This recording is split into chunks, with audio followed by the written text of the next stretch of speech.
नमस्कार विद्यार्थी मित्रांनो, ज्ञानदीप अकॅडमीच्या ह्या ॲपवर ह्या बॅचसाठी तुमचं स्वागत करतो. माझं नाव सत्यजित. आज आपण एक नवा टॉपिक सुरू करतोय. सेकंड टॉपिक आपल्या सिलेबसमधला. त्याचं नाव आहे मानवी अभिवृद्धी आणि व्यक्तिमत्व विकास, ज्याला ह्युमन डेव्हलपमेंट हा शब्द वापरतो आपण. डेव्हलपमेंटचा हा कन्सेप्ट आहे. त्याचबरोबर व्यक्तिमत्व विकास हा एक टॉपिक आहे. ह्याच्या आधी आपण चॅप्टर 1 संपवला. चॅप्टर 1 नंतर आपण एक त्याची टेस्ट घेतली. त्याच्या आधी आपण फाउंडेशन कोर्स एक 4 वर्षांचा संपवला, ज्यामध्ये आपण काही बेसिक कन्सेप्ट्स सोशियोलॉजीमधल्या समजून घेण्याचा प्रयत्न केला. त्याचाच एक पुढचा टॉपिक आज आपण सुरू करतोय, चॅप्टर 2, जो हार्डली 3 लेक्चर्स चालेल, पुढचे 3 सेशन्स इन्क्लुडिंग टेस्ट. मी एक टेस्ट पण ह्यावर घेईल. शब्दांचा अर्थ आधी समजून घेऊ की मानवी अभिवृद्धी किंवा व्यक्तिमत्व विकास काय. त्यातला पहिला शब्द मी आज डिस्कस करू इच्छितो, एक विदिन फ्यू मिनिट्स. पण आजच्या लेक्चरचा फोकस ह्या शब्दावर, व्यक्तिमत्व आणि व्यक्तिमत्व विकासवर है ना, व्यक्तिमत्वावर आहे. शब्द वापरतोय मी मानवी अभिवृद्धी, ज्याला इंग्लिशमध्ये ह्युमन डेव्हलपमेंट असं म्हणतो. डेव्हलपमेंट किंवा विकास किंवा अभिवृद्धी याचा शब्दशः किंवा एक डेफिनेशनल अर्थ असतो की योग्य दिशेनं झालेली प्रगती है ना, त्याला आपण वृद्धी किंवा त्याला आपण विकास, डेव्हलपमेंट हा शब्द वापरतो. मानवी किंवा ह्युमन डेव्हलपमेंटमध्ये वेगवेगळ्या मानवी जीवनाच्या आयामांमध्ये झालेल्या प्रगतीला आपण मानवी अभिवृद्धी असं म्हणतो. मानवाच्या जीवनात कुठले कुठले आयाम किंवा कुठल्या एरियाज असतात. जसं की माणसाला एक सामाजिक जीवन असतं, मानवाला एक आर्थिक जीवन असतं, मानवाला एक राजकीय जीवन असतं, मानवाला त्याच पलीकडचं एक एक सस्टेनेबल डेव्हलपमेंटचं पण आपण त्याला म्हणतो, एक एन्व्हायरमेंटचं त्याची एक आयुष्य असतं, एन्व्हायरमेंट असतं. तर बेसिकली मानवाची जी आयुष्याची रूपरेषा आहे, जवळजवळ 3 महत्त्वाच्या पॅरामीटर्सवरती बसते. त्यातली पहिली पॅरामीटर आहे त्याचं सामाजिक जीवन. सामाजिक जीवनामध्ये काय काय येतं? सामाजिक जीवनामध्ये येतात की त्या सामाजिक संस्था की ज्यामध्ये तो वावरतो. कुटुंब, विवाह, शिक्षण संस्था, अर्थसंस्था, राज्यसंस्था, धर्मसंस्था, ह्या सगळ्या संस्था आणि तिथल्या अधिकार, कर्तव्य, ड्युटीज ह्यानं मिळून तो सामाजिक आयाम बनतो आपल्या आयुष्याचा. बरोबर? नातेसंबंध हे सगळं काही मिळून सामाजिक आयाम बनतो. जर ह्या आपल्या आयुष्यातल्या आयामामध्ये, ह्या एरियामध्ये जर आपल्याला संपूर्ण किंवा पूर्ण किंवा समान संधींची उपलब्धता असेल आणि त्याचबरोबर मानवाच्या सामाजिक जीवनामध्ये वृद्धी करण्याच्या संधी उपलब्ध असतील, मानवाच्या सामाजिक जीवनामध्ये डेव्हलपमेंट, प्रोग्रेस करण्याच्या अपॉर्च्युनिटीज, संधी उपलब्ध असतील, एरिया उपलब्ध असतील, तर त्यांना आपण काय म्हणतो? Human development in social areas. तर मानवाची सोशल डेव्हलपमेंट म्हणजे काय की सामाजिक एरियाजमधली, सामाजिक आयुष्यामध्ये झालेले डेव्हलपमेंट, ह्याला आपण सोशल डेव्हलपमेंट म्हणतो. त्याच पद्धतीनं मानवाच्या आयुष्यात आणखी एक आयाम, आणखी एक एरिया, आणखी एक भाग असतो. त्या भागाला आपण आर्थिक आयाम, आर्थिक भाग देखील म्हणतो. कार्ल मार्क्स म्हणतात की मानव हा एक उत्पादन करणारा प्राणी आहे. माणसाच्या हिस्ट्रीमध्ये यार तुम्ही इतिहासामध्ये जाल तर तुम्हाला उत्पादन दिसेल. तर history of human is of production. म्हणजे मानवानं त्याच्या उत्क्रांतीतल्या प्रत्येक टप्प्यामध्ये उत्पादनावर फोकस केलेला आहे. जेव्हा तो आदिवासी समुदायात राहायचा तेव्हा देखील तो उत्पादन करायचा, पण शिकार करून करायचा, कंदमुळे गोळा करून करायचा, उत्पादन होतं ते. नंतर त्यांना शेती व्यवसायामध्ये तो आला, तिथून पण तो उत्पादन करायचा. नंतर तो आधुनिक दुनियेत आला, यंत्रच्या जगात आला, फॅक्टरी सिस्टममध्ये आला, कारखानदारीमध्ये आला, पुंजीवादी तो बनला. ह्यामध्ये आपण पण आजही प्रोडक्शन करतो, पण हे प्रोडक्शन फॅक्टरीमध्ये होतं. जे आधी आपण सुरू केलं तर जंगलांमध्ये, नंतर शेतीमध्ये, आज फॅक्टरीमध्ये. आणि त्याची नेक्स्ट स्टेज जी आहे ती प्रोडक्शनची, ती आहे computers, artificial intelligence, cyber, 3D printing, etcetera etcetera. तर मानवाच्या प्रत्येक जीवनातल्या प्रत्येक स्टेजमध्ये तुम्हाला प्रोडक्शन किंवा उत्पादन दिसतं. आणि म्हणून मानवाच्या जीवनामध्ये आर्थिक उत्पादन किंवा आर्थिक आयाम, आर्थिक भाग हा खूप महत्त्वाचा आहे. तर मानवाला जगण्यासाठी प्रोडक्शनची गरज पडते, असं कार्ल मार्क्सचे उद्गार आहेत. मानवाला जगण्यासाठी प्रोडक्शनची गरज पडते. जर प्रोडक्शन नाही केलं तर खाणार काय, कमवणार काय? आणि आज तो उत्तम पद्धतीने लागू पडतो की भांडवलशाहीमध्ये प्रोडक्शन हे माणसाच्या जीवनाचा सेंटर आहे. इकॉनॉमिक एरियाज मानवाच्या जीवनाच्या सेंटरला आहेत. उत्पादनामधनं आपण आपली जीवनशैली मेंटेन करतो, लाईफस्टाईल मेंटेन करतो, आपण आर्थिकदृष्ट्या इंडिपेंडंट बनतो, ऑटोनॉमस बनतो. त्याचबरोबर आपल्याला उपजीविकेची साधनं उपलब्ध होतात आणि ह्या पलीकडे आपल्या प्रोडक्शन सिस्टममुळे किंवा प्रोडक्शनमुळे किंवा आपण त्यामध्ये समाविष्ट असल्यामुळे आपल्या जीवनाला एक अर्थ प्राप्त होतो की आपण का जगतो, कुठल्या कामासाठी जगतो. आपल्या जीवनाला एक पर्पज, ध्येय प्राप्त होतं. त्याचबरोबर आपल्या जीवनाला किंवा आपल्या स्वतःला एक आयडेंटिटी किंवा अस्मिता प्राप्त होते की मी डॉक्टर आहे, मी इंजिनियर आहे, मी हा आहे, मी IAS आहे, मी MLA आहे. तर बेसिकली उत्पादन पद्धती किंवा उत्पादन क्षमता ह्यावरनं किंवा उत्पादन पद्धतीवरनं, आर्थिक आयामावरनं मानवाच्या जीवनामध्ये ध्येय है ना, त्याचबरोबर आयडेंटिटी हे सर्व काही प्राप्त होतं. जर मानवाला मानवाच्या आर्थिक जीवनामध्ये ह्या ध्येयप्राप्ती किंवा आर्थिक प्रोडक्शन करण्याच्या संधी समान पद्धतीने उपलब्ध असतील आणि त्या संधीचा फायदा घेऊन मानव आणखी वृद्धी करू शकत असेल तर ह्याला आपण म्हणतो इकॉनॉमिक डेव्हलपमेंट. आधी आपण बघितलं सोशल डेव्हलपमेंट की मानवाच्या सामाजिक आयुष्यात बंधनांची कमतरता असणं आणि हक्क किंवा संधींची उपलब्धता असणं ह्याला आपण सोशल डेव्हलपमेंट म्हणतो. तसंच इकॉनॉमिक डेव्हलपमेंट म्हणजे की इकॉनॉमिक एरियाजमध्ये मानवाच्या आयुष्याच्या तुम्हाला प्रोग्रेस करण्याची संधी उपलब्ध होऊ शकणं है ना, प्रोग्रेस, तुम्हाला प्रगती करण्याची संधी उपलब्ध होऊ शकणं, ह्याला आपण काय म्हणू, ह्याला म्हणू इकॉनॉमिक डेव्हलपमेंट. तसाच एक तिसरा आयाम आहे मानवाच्या जीवनातला, तो आहे पॉलिटिकल किंवा राजकीय आयुष्य, ज्यामध्ये मानवाला जन्मतः स्वातंत्र्य प्राप्त होतच, पण या स्वातंत्र्यासोबत काही अधिकार आणि कर्तव्य देखील प्राप्त होतात. मानव त्याच्या राजकीय जीवनाच्या उत्क्रांतीमध्ये राजकीय जीवनाच्या विविध स्टेजेसमधून गेलेला आहे. राजेशाही, हुकुमशाहीकडनं आपण लोकशाहीकडे वळलेलो आहोत. आणि आज राजकीय जीवनात लोकशाही ही मानवाला राजकीय जीवनात प्रगती करण्यासाठी सर्व प्रकारे संधी उपलब्ध करून देण्याचा प्रयत्न करते. भारतामध्ये स्पेशली मताधिकार आहे आपल्याकडे है ना, अडल्ट फ्रँचाइज म्हणतो आपण, आर्टिकल 325, 326 ह्याच्या अंडर प्रत्येक मानवाला, प्रत्येक सिटीजनला, स्पेशली नागरिकाला मत देण्याचा अधिकार आहे, इलेक्शनला उभं राहण्याचा अधिकार आहे. त्याचबरोबर भारतीय संविधानामध्ये पार्ट 3 मध्ये काही मूलभूत हक्क दिलेले आहेत, फंडामेंटल राईट्स दिलेले आहेत, मूलभूत अधिकार आहेत. त्यातल्या एस्पेशली आर्टिकल 19 यामध्ये स्वातंत्र्याचा अधिकार दिलेला आहे, आर्टिकल 14 समानतेचा अधिकार आहे, आर्टिकल 15 समानतेचा अधिकार आहे. त्याचबरोबर recently 73rd constitutional amendment act, घटना दुरुस्ती आपण त्याला म्हणतो, 73वी, ह्यानं पंचायत राज इन्स्टिट्यूशन भारतामध्ये आणली, ज्यानं ग्रास रूट लेवल डेमोक्रेसी तयार केली, की ज्यानं भारताच्या अत्यंत तळाशी जाऊन लोकशाहीची जी मुळं आहेत ती खूप है ना जोमानं वाढवण्याचा प्रयत्न केलेला आहे पंचायत राज सिस्टमने. आणि ह्या पंचायत राज सिस्टममध्ये ग्रामपंचायतीमध्ये, ग्रामसभेमध्ये जो कोणी इलिजिबल वोटर आहे त्या प्रत्येक इलिजिबल वोटरला बोलण्याचा, निर्णय घेण्याचा अधिकार असतो.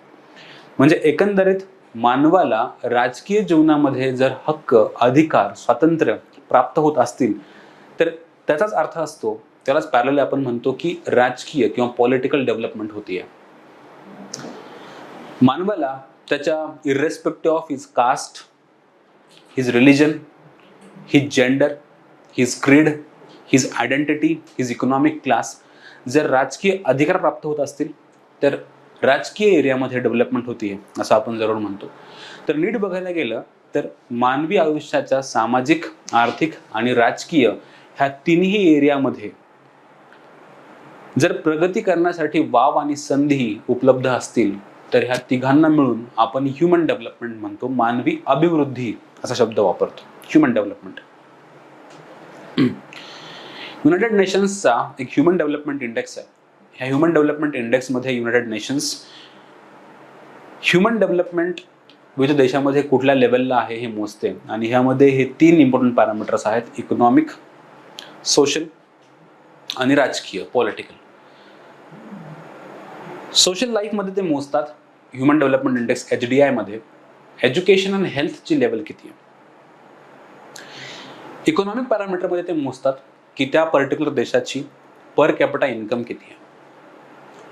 आणि राजकीय एरियामध्ये ते मोजतात की राजकीय परिस्थितीमध्ये, राजकीय संस्थांमध्ये मानवाला त्याच्या आयडेंटिटीच्या पलीकडे जाऊन स्वातंत्र्य उपलब्ध आहेत का.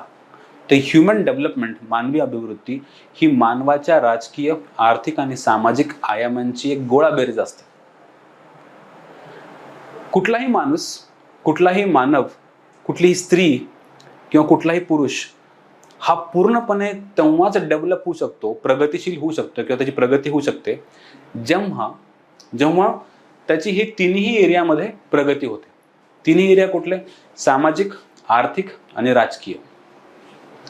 सामाजिक आणि आर्थिक आणि राजकीय ह्या तिन्ही एरियामध्ये पॅरलली आणि सारखी जर डेव्हलपमेंट सुरू असेल तर त्याला आपण म्हणतो की खऱ्या अर्थाने ह्युमन डेव्हलपमेंट होतीये. राजकीय आयाम, त्याला मानवी अभिवृद्धी होती. ह्यापैकी एक जरी आयाम किंवा एक जरी त्याचा तो ट्रायपॉडचा एक जर पिलर कमी मजबूत असेल तर बाकीच्या 2 पिलरच्या डेव्हलपमेंटचा काही ह्याचा फायदा नसतो. जसं की गंमत बघा, आता तू उदाहरणावरून सांगायचा प्रयत्न केला तर सरपंचपती नावाची एक सामाजिक समस्या भारतीय समाजामध्ये आहे की जिथे 73व्या घटना दुरुस्तीनं महिलांना सरपंच होण्यासाठी रिझर्वेशन मिळवून दिलंय. त्याचा फायदा घेत बऱ्याचशा महिला आज सरपंच म्हणून त्यांची नेमणूक होतीये. आणि ह्यातल्या बऱ्याचशा महिला एक उत्तम सरपंच म्हणून खूप छान काम करतात. पण त्याचबरोबर असे देखील आपल्यासमोर केसेस आहेत मेजरली की जिथे त्या महिलेला सरपंच पदासाठी रिझर्वेशन आहे म्हणून तिला उभं केलं जातं इलेक्शन पुरतं, पण जेव्हा इलेक्शन जिंकून येतं तेव्हा सगळा कारभार तिचा पती बघतो. महिला किंवा जी महिला खरी ओरिजिनली ऑफिशियली सरपंच आहे तिला त्या ऑफिसची किंवा त्यातल्या कामकाजाची काही माहिती नसतं, घेणं देणं नसतं. ती कुठेतरी शेतामध्ये काहीतरी पीक लावत असेल किंवा घरात काहीतरी काम करत असेल, है ना, पण तिचं इकडे काही संबंध नसतो. हे का होतं? एका साईडनं आपण महिलांना राजकीय दृष्ट्या एम्पॉवर करतोय, त्यांचं सबलीकरण करतोय. राजकीय सबलीकरण आहे की त्यांना आपण रिझर्वेशन देऊन सरपंच होण्यासाठी कंपल्सरी करतोय. एका साईडनं आपण त्यांना राजकीय सबलीकरण करतोय, पण दुसऱ्या साईडला भारतामध्ये स्त्रियांचं सामाजिक सबलीकरण झालेलं नाहीये. आता सामाजिक सबलीकरण म्हणजे काय की सामाजिक हक्कांची त्यांच्यापर्यंत पोहोचलेले नाहीयेत. सामाजिक हक्क म्हणजे की समाज जीवनात वावरत असताना स्त्री आणि पुरुष ह्या दोघांनी समान पद्धतीने वागावं, है ना, लैंगिक समानता असावी, अधिकार क्षेत्र समान असावीत, अधिकाराचे हक्क समान असावेत. ह्याला आपण सामाजिक अधिकार म्हणतो, ह्याला सामाजिक एम्पॉवरमेंट म्हणतो. म्हणजे भारतीय समाजामध्ये एका साईडला पॉलिटिकल एम्पॉवरमेंट सुरू आहे पण सोशल एम्पॉवरमेंट सुरू नाहीये किंवा सोशल एम्पॉवरमेंट तितकी झालेली नाहीये, ज्यामुळे तो पिलर किंवा तो ट्रायपॉड हलतो. त्यामुळे सरपंच पदासारखी कन्सेप्ट तयार होते. दुसऱ्या साईडला बघू अजून आपण की एक रिपोर्ट मी मागे वाचताना कळालं की ज्या महिला बाहेर काम करतायत, एम्प्लॉईड आहेत, है ना, त्या महिलांपैकी 89% महिलांना त्यांचा पगार खर्च करताना त्यांच्या सासऱ्याची किंवा पतीची परमिशन घ्यावं लागतं. 89% महिलांना त्यांचा स्वतःने कमवलेला पगार खर्च करताना सासऱ्याची किंवा पतीची किंवा घरच्या मेल मेंबरची परमिशन घ्यावी लागते. आता तुम्ही तर म्हणताय की बाहेर काम केल्यानं, नोकरी मिळाल्यानं, लाईव्हलीहूड मिळाल्यानं महिला ऑटोनॉमस बनतायत, एम्पॉवर बनतायत, पण इथे मला कुठेच दिसत नाही एम्पॉवरमेंट. याचं कारण असं आहे की आपण त्यांना आर्थिकदृष्ट्या सबलीकरण करतोय पण सामाजिक सबलीकरण झालेलं नाहीये. समजतंय? तर म्हणून मानवी अभिवृद्धीमधले सामाजिक, आर्थिक आणि राजकीय हे तिन्ही पैलू एकाच वेळी, एकाच विशिष्ट पद्धतीनं त्यांची अभिवृद्धी व्हायला हवी. त्याला आपण मानवी अभिवृद्धी म्हणतो. आणि भारतामध्ये समाज कल्याणाचा हा एक खूप मोठा इम्पॉर्टंट उद्देश आहे की मानवी अभिवृद्धी घडून आणणं, ह्युमन डेव्हलपमेंट घडून आणणं, की ज्यातनं मानवाच्या सामाजिक, आर्थिक आणि राजकीय ह्या तिन्ही पैलूंची डेव्हलपमेंट समान पद्धतीनं होईल. असं होतं कामा नये की आर्थिक आणि राजकीय एरियामध्ये मानवाची वृद्धी होते पण सामाजिक एरियामध्ये होत नाहीये. एक्झॅक्टली हे कास्ट सिस्टममध्ये पण होतं. SC STs ह्यांना रिझर्वेशन, एस्पेशली शेड्यूल कास्ट ह्यांना आपण रिझर्वेशन देतोय, पण जातीवाद अजून कमी झालेला नाहीये. म्हणजे सामाजिक दृष्ट्या समाज अजून जातीवादाला किंवा विविध जातींना ऍक्सेप्ट करायला परिपक्व नाहीये, पण राजकीय दृष्ट्या आपण त्यांना एम्पॉवर केलेलं आहे. तर राजकीय एम्पॉवरमेंट कुठेतरी पुढे निघून चालली आहे आणि सामाजिक एम्पॉवरमेंट मागं राहिली आहे.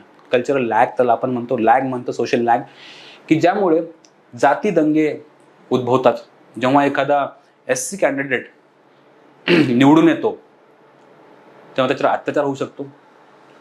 जेव्हा एखादा शेड्यूल कास्टचा नवरदेव घोड्यावर बसतो, त्याला त्या घोड्यावरनं खाली पाडून मारलं जातं.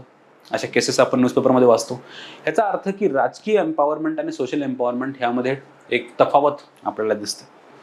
आणि जेव्हा या आर्थिक, राजकीय आणि पॉलिटिकल, आर्थिक, राजकीय, सामाजिक या तिन्ही आयामांमध्ये वृद्धी व्हायला सुरुवात होईल, तेव्हा खऱ्या अर्थानं मानवी वृद्धी, ह्युमन डेव्हलपमेंट होईल असं आपण म्हणतो. दुसरा जो टॉपिक आहे तो व्यक्तिमत्व विकास. ह्युमन डेव्हलपमेंट ही थोडी सोशल कन्सेप्ट आहे, ही ग्रुप कन्सेप्ट आहे. आपण एका मानवाची वृद्धी किंवा अभिवृद्धी नाही करू शकत, समाजाची अभिवृद्धी करतो, ग्रुपची करतो. पण व्यक्तिमत्व विकास हा इंडिव्हिज्युअल, एका व्यक्तीचा, मानवाचा आपण करू शकतो. बरोबर. व्यक्तिमत्व काय, व्यक्तिमत्व विकास काय हे आता आपण पुढे बघतोच. पण व्यक्तिमत्व विकास हे शिकणं आपल्याला का महत्वाचं आहे, एस्पेशली समाज कल्याणासाठी, की कुठल्या पद्धतीनं मानवाचं व्यक्तिमत्व घडत असतं हे महत्वाचं. एका समाज कार्यकर्त्याकडनं किंवा एखाद्या सोशल वेलफेअर ऑफिसरकडनं हे अपेक्षित आहे की समाजामध्ये असलेल्या समस्यांचं निराकरण करणं. आणि जर सामाजिक समस्यांचं मूळ हे मानवी विचार असतील, मानवी गैरसमजुती असतील, जुन्या चालीरूढी परंपरा असतील, तर त्यांना बदलण्याची स्ट्रॅटेजी तुमच्याजवळ पाहिजे. तर समाजामध्ये बदल किंवा चेंज किंवा परिवर्तन घडवून आणण्यासाठी तुम्हाला कित्येकदा माणसांची काउन्सिलिंग करावी लागते. त्यांना समजून सांगावं लागतं as a social welfare officer की तुम्ही जे काही करतायत, जसं की हुंडा जी प्रथा आहे, तर ह्याच्यामध्ये काउन्सिलिंगनं आपण लोकांचे माइंड चेंज करतो आणि त्यांना ह्या सामाजिक समस्येपासून दूर ठेवतो. जसं की जाती प्रथा आहे, त्याच्यामध्ये पण काउन्सिलिंगची आवश्यकता असते. किंवा बालविवाह आहे. एक नवी मागे एकदा केस वाचली होती की ज्यामध्ये एका ऑफिसरनं ते लिहिलं होतं, एका IAS ऑफिसरनं, की तो IAS झाला होता त्यावेळी आणि त्याच्या एका मित्राच्या घरी त्यांना व्हिजिट केलं होतं लग्नासाठी त्या बहिणीच्या. पण त्याला हे माहीत नव्हतं की त्याची बहीण मायनर आहे. शी was just 17 or 16 years old. 16-17 वर्षाची त्याची मित्राची बहीण होती आणि तिचं लग्न लागलं होतं आणि त्याला त्याच मंडपात कळालं की ही मायनर आहे म्हणून. आणि त्यानं कशा प्रकारे तिथल्या जबाबदार लोकांचं मतपरिवर्तन घडून आणलं, वेगवेगळे उपाययोजना करून, लिगल धमकी देऊन वगैरे वॉटेवर. पण त्यानं जे मतपरिवर्तन करून आणलं, त्यानं त्याच्या व्यक्तिमत्वामध्ये बदल घडून आणला. म्हणून आपल्याला व्यक्तिमत्व विकास हा कसा होतो, कुठल्या पद्धतीने होतो, ह्याच्यामध्ये समाजाचा काय रोल आहे हे शिकणं आवश्यक आहे. त्याचा हा टॉपिक आहे की मानवी अभिवृद्धी आणि व्यक्तिमत्व विकास. त्याचा आपण व्यक्तिमत्व ह्या टॉपिकवर फोकस करू. ह्याची आधी डेफिनेशन समजून घेऊ, कन्सेप्ट समजून घेऊ आपण काय. व्यक्तिमत्व या पदास समानार्थक असलेला इंग्रजी शब्द पर्सनॅलिटी हा लॅटिन भाषेतील पर्सोना या शब्दावरून घेतलेला आहे. पर्सोना म्हणजे मुखवटा. प्राचीन काळी ग्रीक रोमन नाटकातील पात्रे आपापल्या भूमिकेशी सुसंगत असे मुखवटे धारण करायचे, मास्क आपण त्याला म्हणतो. त्यानुसार व्यक्तिमत्व म्हणजे व्यक्तीचे दर्शनी स्वरूप है ना. आणखी त्याचा अर्थ की जो प्रायमा फेसी दिसतं, की जे एक्झॅक्टली आपण एखाद्या व्यक्तीकडे बघितल्यावर आपल्याला जे काही ऑब्झर्व होतं, जे सर्वप्रथम आपल्याला दिसलेलं आपण व्यक्तिमत्व म्हणतो. व्यक्तीचे दर्शनी स्वरूप असा है ना एक अर्थ त्यातनं आपल्याला निष्पन्न होतो. व्यक्तिमत्वाच्या या दर्शनी मुखवट्यामागे काही वेगळे लपलेले असल्याची शक्यता देखील ह्या शब्दामध्ये आहे. तर आपण शब्द काय वापरला की व्यक्तीचे दर्शनी स्वरूप काय दिसतं आपल्याला, तो त्याचा शारीरिक बांधा कसा आहे, त्याची भाषा कशी आहे, त्याचे विचार कसे आहेत, त्याची ठेवण कशी आहे, त्याची एक्सप्रेशन, बोलण्याची पद्धत कशी आहे, ह्यावरून आपल्याला त्याचं व्यक्तिमत्व ओळखू शकतो. पण हे कम्प्लीट नॉलेज नसतं त्या लोकांबद्दल. त्याच्या आतमध्ये काय सुरू असतं हे आपल्याला कदाचित माहीत नसेल. तर व्यक्तिमत्व म्हणजे मास्क, पर्सोना, मुखवटा किंवा व्यक्तीचे दर्शनी स्वरूप. ह्याचा अर्थ आतमध्ये काय लपलंय हे जरूर नाहीये. ओके.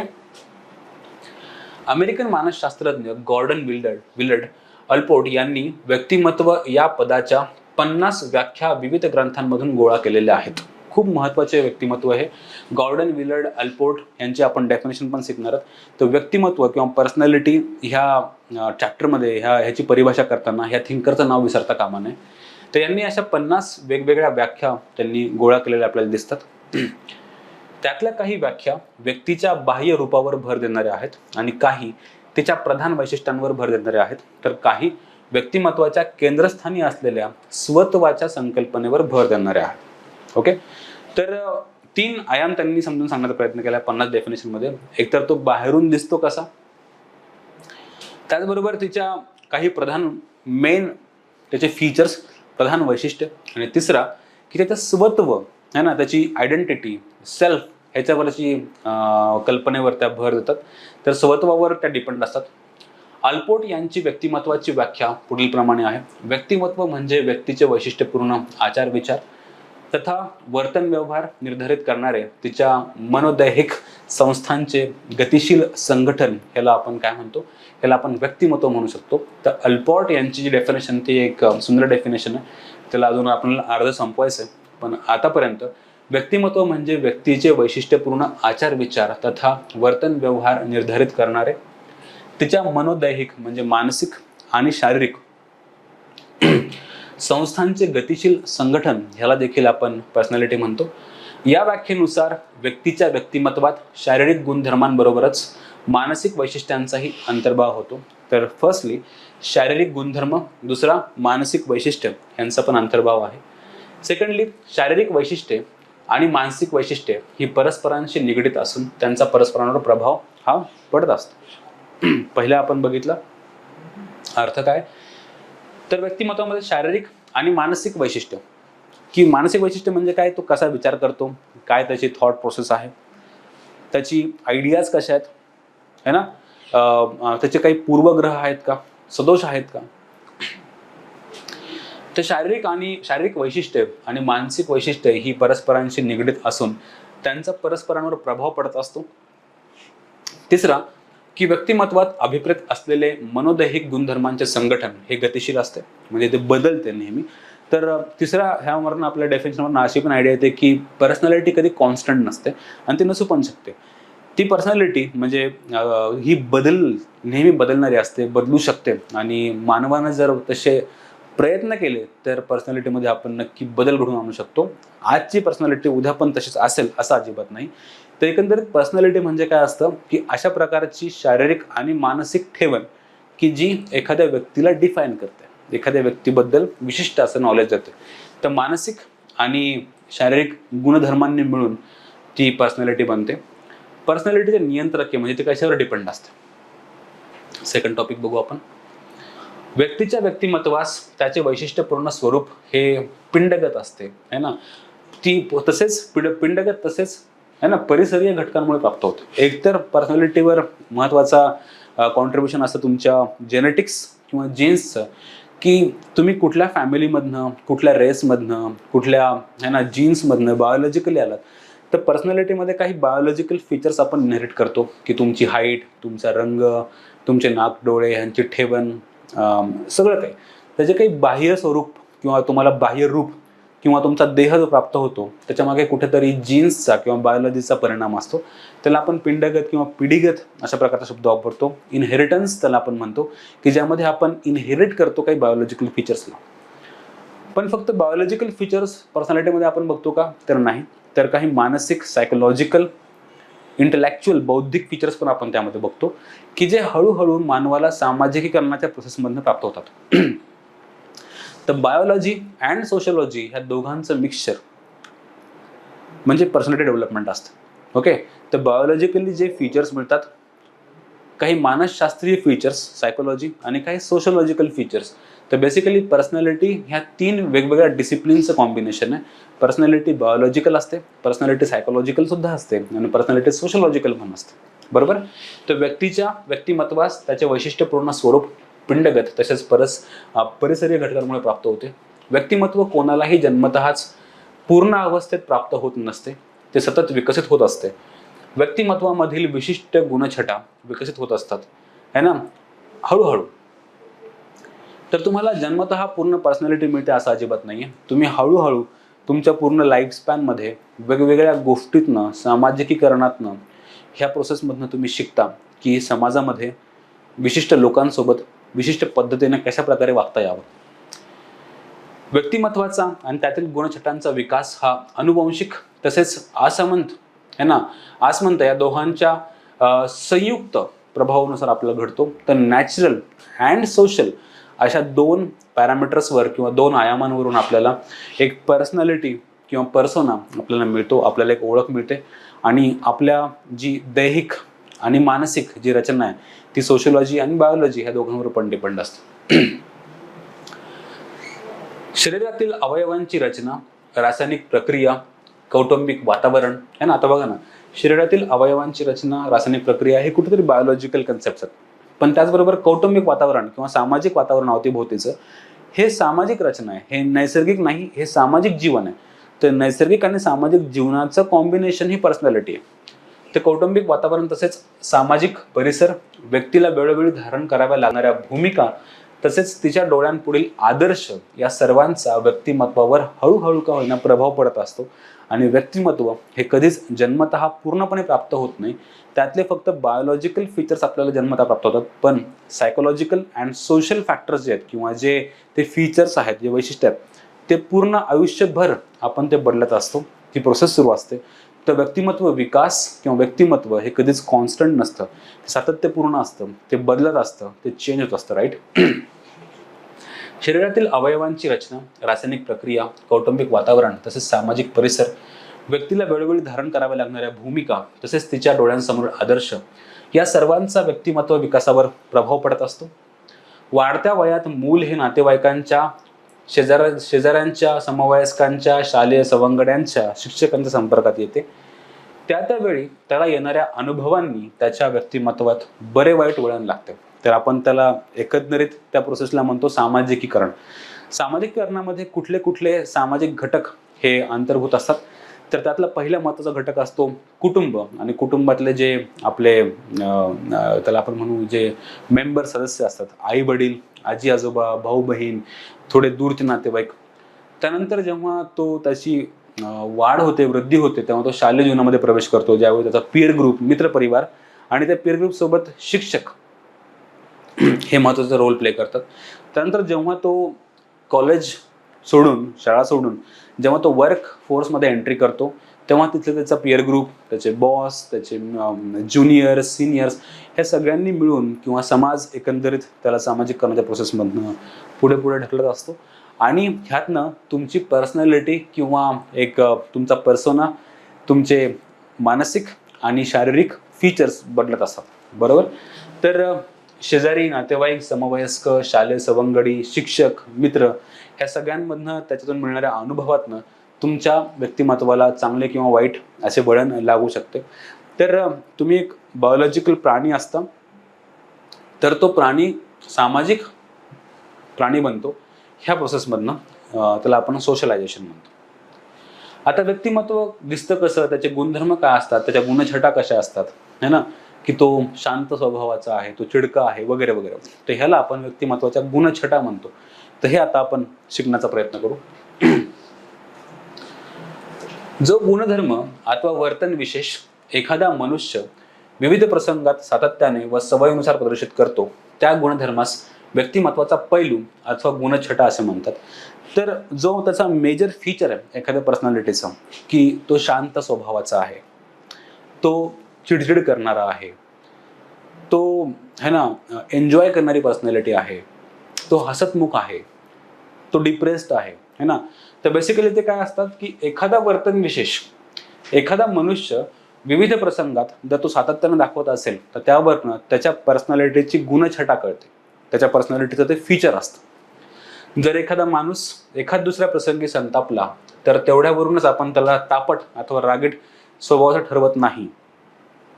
परंतु तर जो वारंवार क्षुल्लक कारणावरून संतापू लागला, तर आपण त्याला नक्की म्हणू की हा चिडका आहे, हा संतापजनक आहे किंवा हा संतापतो लवकर. बरोबर. तर जर तो व्यक्ती त्याच्या पर्सनॅलिटीची एक विशिष्ट अशी भिन्न एक गुणछटा जर नेहमी नेहमी दाखवत असेल, तर त्याला आपण त्याच्या पर्सनॅलिटीचा, व्यक्तिमत्वाची गुणछटा किंवा पर्सनॅलिटीची एक फीचर असं नाव देतो, त्याला आपण पर्सनॅलिटीचा गुणछटा असं म्हणतो. तथापि व्यक्तिमत्व म्हणजे विविध गुणछटांची केवळ गोळाबेरीज नव्हे. आणि हे पण आपण लक्षात घ्यायला हवं की एखाद्या पर्सनॅलिटीमध्ये फक्त एकच गुणछटा असते का? म्हणजे एखादा व्यक्ती फक्त चिडका असतो का, फक्त शांत असतो का, फक्त न्यूट्रल असतो का, किंवा नेबुलट असतो का? तर प्रत्येक व्यक्तीच्या पर्सनॅलिटीमध्ये, व्यक्तिमत्वामध्ये वेगवेगळ्या गुणछटांची एक गोळाबेरीज असते. आणि त्यातली जी महत्त्वाची गुणछटा आहे, जो सातत्यपूर्ण आपल्याला दिसते, त्यावरनं त्या पर्सनॅलिटीचा मेन गुणछटा आपण त्याला ओळखतो. पण फक्त पर्सनॅलिटी म्हणजे ह्या गुणछटाच नव्हे, व्यक्तिमत्वात या पैलूंची अनन्यसाधारण गुंफण होत असते आणि ती व्यक्तिपरत्वे अनन्यसाधारण असते. तर ह्याचं कॉम्बिनेशन खूप युनिक आहे. म्हणजे प्रत्येक व्यक्ती कधी शांत, कधी चिडका, कधी बोलका, कधी हसतमुख, कधी रडका, हे बरेचसे फॅक्टर डिसाईड करतात. तो कुठे राहतो, कुणासोबत राहतो, काय त्यासोबत घडलंय, पास्ट काय आहे, ह्या सगळ्यांवरनं त्या व्यक्तीच्या गुणछटा ठरतात. म्हणजे हे इतकं इझिली समजून सांगणं किंवा समजून घेणं हे पॉसिबल नाही. तर प्रत्येक व्यक्तीच्या ठायी काही एक वैशिष्ट्यपूर्ण एकात्मता असते, तर त्याला आपण त्या व्यक्तिमत्वाची गुणछटा असं म्हणतो. पण ह्याचा असा अर्थ नाही की ह्याला पर्सनॅलिटीज, की त्याचा स्वभाव चिडका म्हणजे त्याची पर्सनॅलिटी चिडकी असं अजिबात नाही. ती फक्त पर्सनॅलिटीची गुणछटा आहे, ते फीचर आहे, ती पर्सनॅलिटी नसते पूर्ण. विविध गुणछटा व्यक्तीला येणाऱ्या विविध अनुभवांनी, सामाजिक अंतरक्रियेद्वारे, तसेच अनुवांशिक व असमंत या दोहोंच्या संयुक्त प्रभावाने विकसित होतात. तर बेसिकली त्या इंटरॅक्शनवर डिपेंड आहे.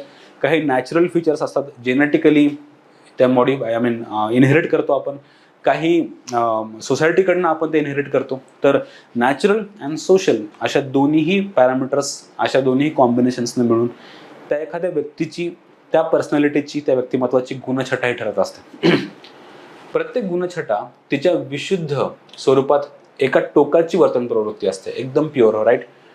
सामान्यतः माणसांच्या ठायी दोन परस्पर विरोधी गुणछटा एकत्र नांदतात. म्हणजे व्यक्तिमत्वात परस्पर विरोधी गुणछटांची रसमिसळ असते. उदाहरणार्थ, प्रत्येक वेळी अंशतः विवेकशील व अंशतः भावनाप्रवण असं आपण त्याला म्हणतो. की ज्याला आपण म्हणतो ना की टॉलरंट किंवा एक स्टेबल पर्सनॅलिटी. आपण दरवेळी स्टेबल असो असंही नाही आहे, आणि प्रत्येक वेळी इमोशनल असो असं पण नाही आहे. तर काही वेळा आपल्या इमोशन्सची एक्स्ट्रीम लेवल आपण गाठतो, काही वेळा आपण इमोशनली स्टेबल राहून परिस्थिती हाताळण्याचा प्रयत्न करतो. तर माणसाची पर्सनॅलिटी ह्या वेगवेगळ्या गुणधर्मांनी, ह्या वेगवेगळ्या गुणछटांनी बनलेली असते. तर विवेकशीलता आणि भावनाप्रवणता ह्या दोन्हीही एकत्र येऊन माणसाची अशी एक पर्सनॅलिटी बनते. तर ह्यावरून आपल्याला कळतं की मानवाची गुणछटा किंवा मानवाची पर्सनॅलिटी ही वेगवेगळ्या एक्स्ट्रीम गुणछटांनी बनलेली असते, है ना. तो एका वेळी हसतमुख असेल, एका वेळी तो दुःखी पण असू शकतो. तर अशा प्रकारे G.W. अल्पोर्ट आणि H.S. ओटबर्ट या मानसशास्त्रज्ञ यांनी प्राथमिक गुणछटा आणि त्यांच्या विरोधी गुणछटा यांच्या 12 जोड्या आपल्या पर्सनॅलिटीच्या बाबतीत डिफाईन केलेल्या दिसतात. त्यातली पहिली जोडी आहे की मुक्त भावना व्यक्ती, है ना. की तो एक्स्ट्रोवर्ट म्हणतो आपण त्याला, की तो बोलून जातो किंवा एक्सप्रेस करून देतो. त्याला जर राग आला तर तो चिडतो, त्याला जर आनंद वाटला तो हे एक्सप्रेस करतो, त्याला जर दुःख झालं एक्सप्रेस करेल, आनंदी एक्सप्रेस करेल. म्हणजे तो आहे मुक्त भावना व्यक्ती, की त्याच्या मनात जे काही भावना आहे, राग, द्वेष, मत्सर, तो एक्सप्रेस करतो. पण अशा काही व्यक्ती असतात की मनात कुठली भावना सुरू हे समोरच्याला कळत सुद्धा नाही, राईट. की जर एखाद्या व्यक्तीला राग आलाय पण तो आनंदी असला दाखवतो, त्याच्या मनात तो चर्चा सुरू असते, पण तो बाहेर एक्सप्रेस नाही करत, त्याला आपण कधी कधी इंट्रोवर्ट पण म्हणतो. तर मुक्त भावना व्यक्ती विरुद्ध भावना नियंत्रण ही पण एक जोडी आहे. बुद्धिचातुर्य विरुद्ध मंद बुद्धित्व हे पण पर्सनॅलिटीचे गुणछटा आहे. तर एक गुणछटा ही पण आहे की बुद्धिचातुर्य, की तो बुद्धिमान व्यक्ती आहे. आणखी एक पर्सनॅलिटीचा एक फीचर किंवा एक त्याचा त्याला आपण म्हणू की एक ठेवण पर्सनॅलिटीची ही मंद बुद्धित्व ही देखील आहे. परिपक्वता म्हणजे मॅच्युअर, की मॅच्युअर पर्सनॅलिटी आहे. त्याच्या विरुद्ध अपरिपक्वता, की तो डिसिजन घेताना सगळ्या साईडचा विचार करून तुम्ही निर्णय घेता किंवा जजमेंट घेत असाल त्याला आपण मॅच्युरिटी म्हणतो. सगळ्या आयामांचा, समोरच्या व्यक्तींचा, त्यांच्या भावनांचा विचार करून जर तुम्ही निर्णय घेतात, विचार करतात, त्याला तुम्ही मॅच्युअर पर्सनॅलिटी म्हणता. पण त्याच्या विरुद्ध इमॅच्युअर पर्सनॅलिटी, की जिथे तुम्ही समोरच्या व्यक्तींचा, भावनांचा विचार न करता स्वतःला असलेल्या इनकम्प्लीट नॉलेजवर तो निर्णय घेता किंवा जजमेंट देता, ह्याला आपण म्हणतो इमॅच्युरिटी. तर ही पण एक जोडी आहे. ही जोड्या कोणी दिल्यात? 12 जोड्या. हे नाव महत्वाचं आहे ह्या जोड्यांच्या नावापेक्षा, की G.W. अल्पोर्ट आणि H.S. ऑर्टबर्ट ह्यांनी पर्सनॅलिटीच्या अशा 12 जोड्या तयार केलेल्या आहेत. मुक्त भावना व्यक्ती, भावना नियंत्रण, बुद्धिचातुर्य, मंदबुद्धित्व, परिपक्वता, अपरिपक्वता, प्रभुत्व प्रियता आणि क्षीणगणित प्रवणता म्हणजे डॉमिनन्स किंवा है ना फॉलो करणं, आनंदी किंवा वृत्ती निरुत्साही, है ना, की आनंदी म्हणजे हॅपीनेस आणि इथे निरुत्साही राहणं, काही फरक नाही पडणं, आनंद नाही, दुःख नाही, कार्यसातत्य, कन्सिस्टन्सी आणि चंचल वृत्ती म्हणजे है ना की वाटेल ते करणं, की आता प्लॅन केलं त्या अभ्यासाचा पण पाऊस पडला, सिंहगडला गेल. तर कार्यसातत्य आणि चंचल वृत्ती ही पण एक जोडी आहे, हे पण एक विरुद्ध जोडी आहे. तर प्रभुत्व प्रियता, आनंदी, कार्यसातत्याच्या विरुद्ध क्षीणगणित है ना, क्षीण गती प्रमाणाचा है ना, की नंतर वृत्ती निरुत्साही आणि चंचल वृत्ती, नंतर साहस प्रियता आणि भित्रेपणा ही पण एक जोडी आहे. 8वी स्वतंत्र प्रवृत्ती आणि परावलंबन ही पण जोडी आहे. सुसंस्कृत सफाईदारपणा आणि गावंढळ है ना गलथानपणा. तर ह्याच्यामध्ये येतं की तुमचा वागणूक, तुमची भाषा, तुमचे संस्कार, तुमचे आचार विचार ह्यांची ठेवण जर एका विशिष्ट सुसंस्कृत पद्धतीने असेल त्याला आपण म्हणतो सुसंस्कृत सफाईदारपणा, त्याला डिसेन्सी आपण म्हणतो. आणि गावंढळ पण म्हणतो आपण त्याला, की जिथे वाटेल ते आलेलं मनात बोलणं, शिवीगाळ करणं, अर्वाच्य शब्द वापरणं, है ना, इमॅच्युअर बोलणं किंवा पूर्वग्रही असणं. 10वी जोडी आहे की समजूतदार वृत्ती, मॅच्युअर, समजूतदार आणि संशयखोर. बरोबर, की जर एखादी व्यक्ती ज्या पद्धतीने जर वागत असेल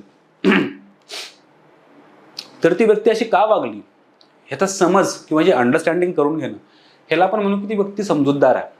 जर एखाद्या व्यक्तीच्या वागण्याच्या मागचे इंटेन्शन आपण विनाकारण जर तिरकत उसायला लागलो तर त्याला आपण संशयखोर म्हणतो. सामाजिक बंडखोरी किंवा रूढीप्रियता, समाजामध्ये जे काही चाललंय ते ऍक्सेप्ट करणारी पर्सनॅलिटी, स्टेटस को म्हणतो आपण त्याला, सातत्य राखणारी. आणखी अशी पर्सनॅलिटी असते आय मीन है ना, बंडखोरी म्हणजे की त्याच्या विरुद्ध, आणि रूढीप्रियता म्हणजे की जे चाललंय त्याला ऍक्सेप्ट करणं. शक्यतो पर्सनॅलिटीच्या किंवा वयाच्या एक 50-60 नंतर आपण रूढीप्रियता अशी पर्सनॅलिटी डेव्हलप करतो. नॅचरली ती डेव्हलप होते, आपण ते बघणार आहेत पुढे.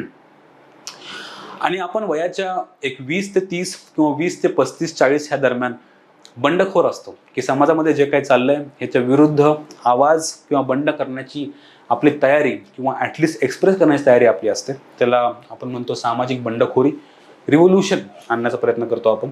आणि रूढीप्रियता म्हणजे जे काही चाललंय कन्सिस्टंटली आपण त्याला फॉलो करण्याचा प्रयत्न करतो. आणखी एक जोडी आहे विवेकशीलता, है ना, आणि दुसरं आहे भाबडेपणा. विवेकशील म्हणजे वैचारिक पद्धतीनं विवेक बुद्धी वापरून विचार करून वागणं. विवेकशील म्हणजे की माझ्या ॲक्शनच्या मागे विचार करून, आपण म्हणतो ना की तू 10 वेळा विचार करून कृती करावी, असा जो एखादा व्यक्ती असेल की आधी विचार करणं मग कृती करणं, ह्याला आपण विवेकशील म्हणतो. आणि कृती करून टाकणं मग विचार करणं किंवा भोळ्याप्रमाणे काही पण वागणं किंवा कसंही ॲक्शन घेणं, निर्णय घेणं, ह्याला आपण भाबडेपणा म्हणतो. तर विवेकशीलता आणि भाबडेपणा ही पण एक जोडी आहे. तर बेसिकली अशा 12 जोड्या ह्या G.W. अल्पोर्ट आणि H.S. ऑर्टबर्ट ह्यांनी मेन्शन केल्या. ह्या पर्सनॅलिटीच्या 12 विरुद्धभासी गुणछटा आहेत. व्यक्तिमत्व आणि स्वत्व ह्यावर पण बोलू आपण. स्वत्व म्हणजे सेल्फ हे व्यक्तिमत्वाच्या केंद्रस्थानी असते. प्रत्येक व्यक्तीला आपल्या स्वत्वाची, आपल्या स्वीय तत्देवतेची म्हणजे पर्सनल आयडेंटिटीची है ना जाणीव असते. व्यक्तीला जीवनात नाना प्रसंगी नाना भूमिका घ्याव्या लागतात, अनेकांना सोंगे आणावे लागतात. तथापि अशा सर्व प्रसंगात तिची स्वत्वविषयक जाणीव ही अबाधित असते. तर व्यक्तिमत्व आणि स्वत्व हा जवळजवळ सारख्या दिसणाऱ्या कन्सेप्ट आहेत. व्यक्तिमत्व म्हणजे जे आपण आहोत आणि जे बाहेर दाखवतो ह्यांचं कॉम्बिनेशन, पर्सनॅलिटी है ना. पण स्वत्व म्हणजे तुमची रिअल आयडेंटिटी, की तुम्ही कोण आहात ह्याची तुम्हाला जाणीव असते. तुम्ही आतून कोण आहात, खरे कोण आहात, म्हणजे स्वत्व. आणि व्यक्तिमत्व म्हणजे शक्यतो आपण जे एक्सप्रेस करतो बाहेर, जे लोकांसमोर आपण आपल्याला इमेज पोर्ट्रे करतो, त्याला आपण पर्सनॅलिटी, व्यक्तिमत्व म्हणतो. बेसिकली व्यक्तिमत्व म्हणजे फक्त बाहेर दाखवतो असं नाहीच, पण त्याच्यामध्ये स्वत्वाचा पण अंश असतो. पण स्वत्व हे रिअल तुमची आयडेंटिटी असते. व्यक्तिमत्व कदाचित तुम्हाला जे हवं तुम्ही ते दाखवू शकता.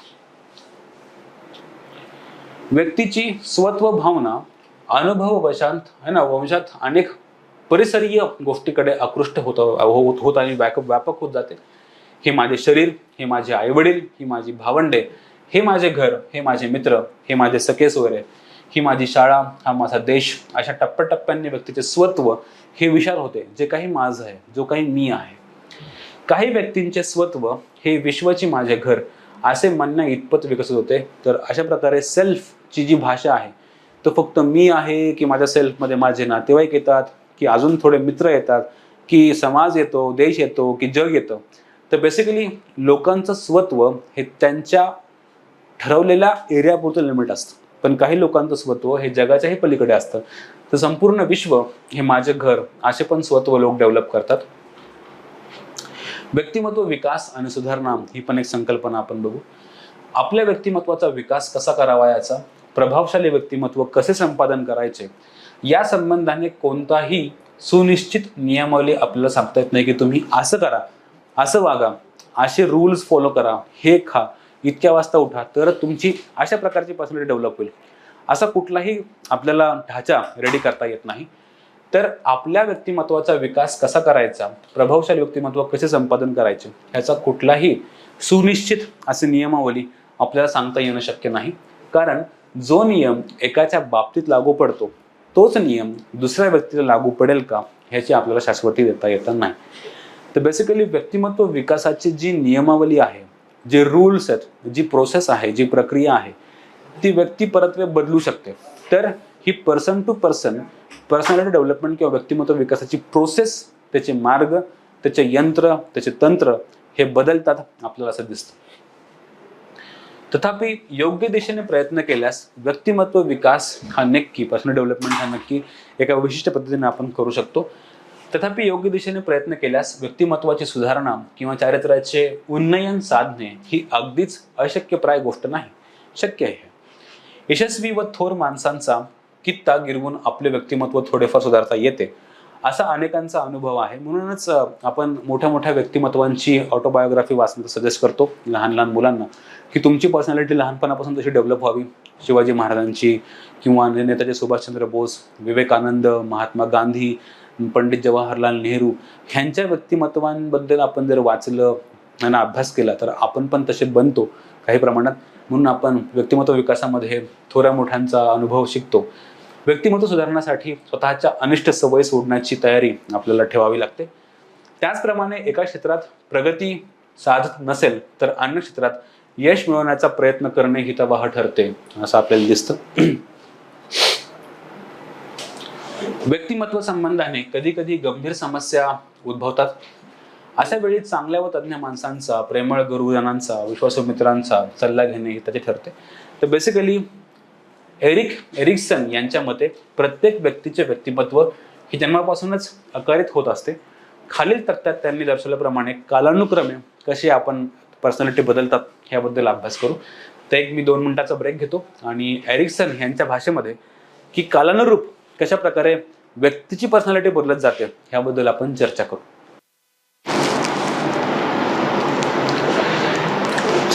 एरिक्सन यांच्या मते प्रत्येक व्यक्तीचे व्यक्तिमत्व हे जन्मापासूनच आकारित होत असते, है ना. की व्यक्तिमत्व जरी हे फक्त बायोलॉजिकल नसतं, ते एक सायकोलॉजिकल आणि सोशल ह्या पॅरामीटर्सनं पण बनतं. तर एरिक्सन यांच्या मते जन्मापासून कशा प्रकारे व्यक्तिमत्व बदलत जातं, त्याच्या वेगवेगळ्या स्टेजमध्ये, टप्प्यामध्ये काय काय नवीन गोष्टी ॲड होतात, काय काय बदलतात, ह्याने त्यांनी चार्ट दिलेला आहे. त्यातली जी पहिली अवस्था आहे ते बाल्यावस्था असं त्याला नाव देतात. तर बाल्यावस्था हे पहिलं वर्ष असतं. ह्यावेळी ह्या अवस्थेमध्ये ते बालक परिसराची एक विश्वासजनक ओळख करत असतं, है ना. ते आवाज काढण्याचा प्रयत्न करत असतं, परिसराची ओळख करतं. त्यामध्ये शंकाकुल मनस्थिती असते की त्याला कळत नसतं काय चाललंय बाहेर, है ना. आणि आपण काही करू शकतो ह्याची ती भावना, आत्मविश्वासाची भावना त्यामध्ये नसते. तर बेसिकली एक बालक एक ऑर्गॅनिझम, एक प्राण्यासारखं असतं, ज्यामध्ये ते शंकाकुल असतं की ते फक्त डोळे मोठे करून बघणं किंवा प्रतिसाद देणं, रडणं, हसणं, ह्याच गोष्टी त्यावेळेस करत असतं. तर पर्सनॅलिटी त्यावेळेसची थोडीशी अशा प्रकारची असते.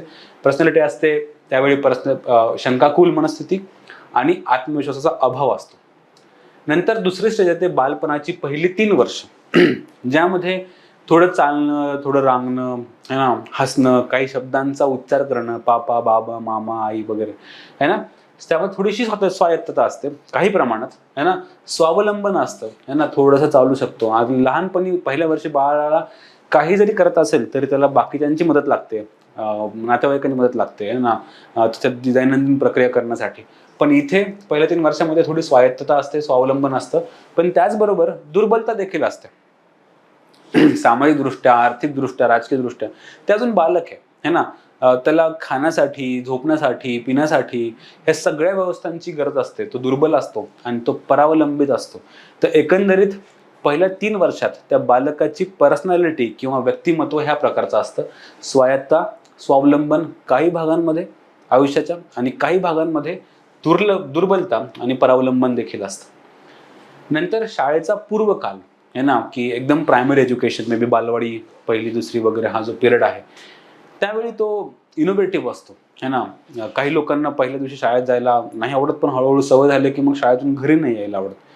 तर उपक्रमशीलता, प्रवणता ना, की प्रगती प्रवणता, की त्यामध्ये ते नवीन नवीन आर्ट्स अँड क्राफ्ट्स, गाणे म्हणणं, गाणे शिकणं, नवीन नवीन गोष्टी शिकणं, गेम्स खेळणं, है ना. त्याचबरोबर अशा प्रकारची त्यांची प्रवृत्ती असते. कचखाऊ वृत्ती असते, गतागुणिकता असते, है ना. तर बेसिकली एक मिक्सचर ह्या तुम्हाला क्वालिटीचं दिसेल, की उपक्रमशीलता, प्रगत प्रवणता किंवा कचखाऊ वृत्ती, नवीन नवीन शिकण्याची वृत्ती किंवा गतानुगणिकता, है ना, की अनुभवातनं शिकणं वगैरे, ह्या सगळ्या गोष्टी त्यामध्ये असतात. प्राथमिक शाळेचा कालखंड, जेव्हा तो लेट्स से एक 4थी पर्यंत किंवा एक वयाच्या 10व्या वर्षापर्यंत तो पोहोचलेला आहे, त्यावेळी जिज्ञासू वृत्ती असते, धिटाई असते, की जगात हे काय चाललंय काय, ह्याच्यावरती ते प्रश्न विचारायला सुरुवात करतात. की बाबा आईला विचार, वडिलांना विचार, डोंगर काय, नदी कुठून येते, हे सगळ्या प्रश्नांची, किंवा चंद्र म्हणजे काय, सूर्य म्हणजे काय, रात्र का होतं, तर अशा सगळ्या प्रश्नांची उत्तरं ते शोधण्याचा प्रयत्न करतात. तर हा पिरियड असतो प्राथमिक शाळेचा कालखंड, ज्यामध्ये जिज्ञासू वृत्ती असते आणि धिटाई पण असते, डेअरिंग असते, है ना, खेळण्यात, बोलण्यात, वागण्यात. त्याचबरोबर भित्रेपणा असतो, की ते शक्यतो नवीन लोकांशी लवकर मिक्स होत नाहीत, दूर जायला घाबरतात, घर सोडण्याला घाबरतात, आईवडिलांपासून दूर जायला घाबरतात. लाजरेपणा असतो, की नवीन व्यक्तींशी इंटरॅक्शन ते लवकर नाही करत. कुणी फॉरेनर किंवा दुसऱ्या गावून आला, नातेवाईक नवीन खूप दिवसांनी भेटायला आले, त्यांच्यापासून ते दूर दूर राहतात. न्यूनगंड असतो, है ना, किंवा मी कुठेतरी कमी आहे, मला हे नाहीये, मला गाडी नाही, माझं सायकल नाही, मला ह्या प्रकारचा पेन नाहीये, ह्या कंपनीचा पेन नाहीये, माझं ही नोटबुक नाहीये, मी त्याच्यापेक्षा वेगळा दिसतो, है ना, माझी हाईट कमी आहे, माझी हाईट जास्त आहे, रंग कमी आहे, व्हॉट एव्हर. तसे वेगवेगळ्या पॅरामीटर्सवर न्यूनगंड असतो, है ना. तर अशा प्रकारची एक मिक्स ती पर्सनॅलिटी असते. जिज्ञासू वृत्ती, धिटाई, भित्रापणा, लाजरेपणा, न्यूनगंड, अशा क्वालिटीजनं, अशा गुणछटांना ती प्राथमिक शाळेचा कालखंड, ती पर्सनॅलिटी असते. नंतर यवनागमन, एक थोडी आपण तिकडे यवनाकडे चाललेलो आहोत, प्युबरिटीकडे चाललेलो आहोत. एक 7वी 8वीचा तो पिरियड, 8वी 9वीचा पिरियड असतो हा. तर त्याला आपण पौगंडावस्था पण म्हणतो, ज्यावेळी आपण प्युबरिटीकडे जातो, राईट. स्वत्वाची जाणीव होते आपल्याला त्यावेळी. आपल्याला आपल्यासमोर आपण कोण आहोत, आपल्या फॅमिलीची आयडेंटिटी काय आहे, आपला धर्म काय आहे, आपली जात काय आहे, आपण कुठल्या देशात राहतो, कुठल्या समाजात राहतो, तिथली मूल्य काय आहेत, त्याची थोडीफार जाणीव व्हायला लागते, है ना. तर आपले रोल मॉडेल कोण आहेत, आपल्याला पुढे काय करायचंय, डॉक्टर व्हायचं, इंजिनियर व्हायचं, IAS व्हायचंय. तर एकंदरीत हा तो काळ असतो की ज्यावेळी आपल्या स्वत्वाची जाणीव होते आणि आपण आपल्या समाजाचा, फॅमिलीत विचार करत करत आपल्या फ्युचरचा विचार करायला लागतो. स्वत्वाची जाणीव होते, करारीपणा यायला लागतो आपल्यामध्ये ना, पर्सनॅलिटी डेव्हलप व्हायला लागते. त्याचबरोबर स्वत्वविषयक संभ्रम, एक डाऊटफुल पण असतो की आपल्याकडनं होईल का, हे कसं करायचं, कुठली एक्झाम पास करायची, कुठल्या शाळेत जायचं, कुठलं कॉलेज, कुठली डिग्री घ्यायची, BA करायचं आहे की BTech करायचं आहे किंवा BS. तर अशा प्रकारची एक संभ्रमावस्था पण असते आणि त्याचबरोबर डळमळीतपणा असतो की ह्यावेळी अचानकपणे आपण निर्णय बदलण्याची, की हां, माझे मित्र म्हणतात की इंजिनिअरिंग केल्यानं चांगला पगार मिळतो, लगेच आपण इंजिनिअरिंग मनात घेऊन चालतो. कुणीतरी आपल्या शहरामध्ये जर IAS झाला तर लगेच आपल्याला IAS व्हायचं असतं. जर अचानक कोणी एअरफोर्समध्ये गेला तर लगेच आपल्याला पायलट व्हायचं असतं. तर बेसिकली ह्यावेळी आपण त्या 3 वर्षामध्ये खूप सारे करिअर बदलतो आपण. हे ना 3 वर्षामध्ये एक 10-20 वेळा करिअर बदलून झालेलं असतं आपले. तर हे का बरं असतं की डळमळीतपणा असतो. त्यावेळेस स्वतःची जाणीवता असते, करारीपणा असतो, पण कुठेतरी डाऊटफुल एक एक डळमळीतपणा असतो. तसं ते एक यौवन आगमन तो एक पिरियड असतो ज्यामध्ये बायोलॉजिकल डेव्हलपमेंट्स खूप फास्ट असतात. नवीन-नवीन गोष्टी आपल्याला कळत असतात. आपल्या अवयवांची एक विशिष्ट रचना बनत असते. तर ह्यातनं ती आपण तो प्रौढ अवस्था थोडीशी अजून मॅच्युअर, त्याला आपण अडोलसन्स पण म्हणतो. एक समवेअर लाईक एक 15 वर्ष है ना, की 18च्या आत 14, 15, 18 वगैरे ज्या तो पिरियड असतो. एक 14 to 18 तो एज म्हणू शकतो आपण. त्यावेळी थोडं आपण मन मोकळे असतो. कॉलेजचा पिरियड सुरू आहे आपला 11, 12, 10वी, 11वी, 12वी.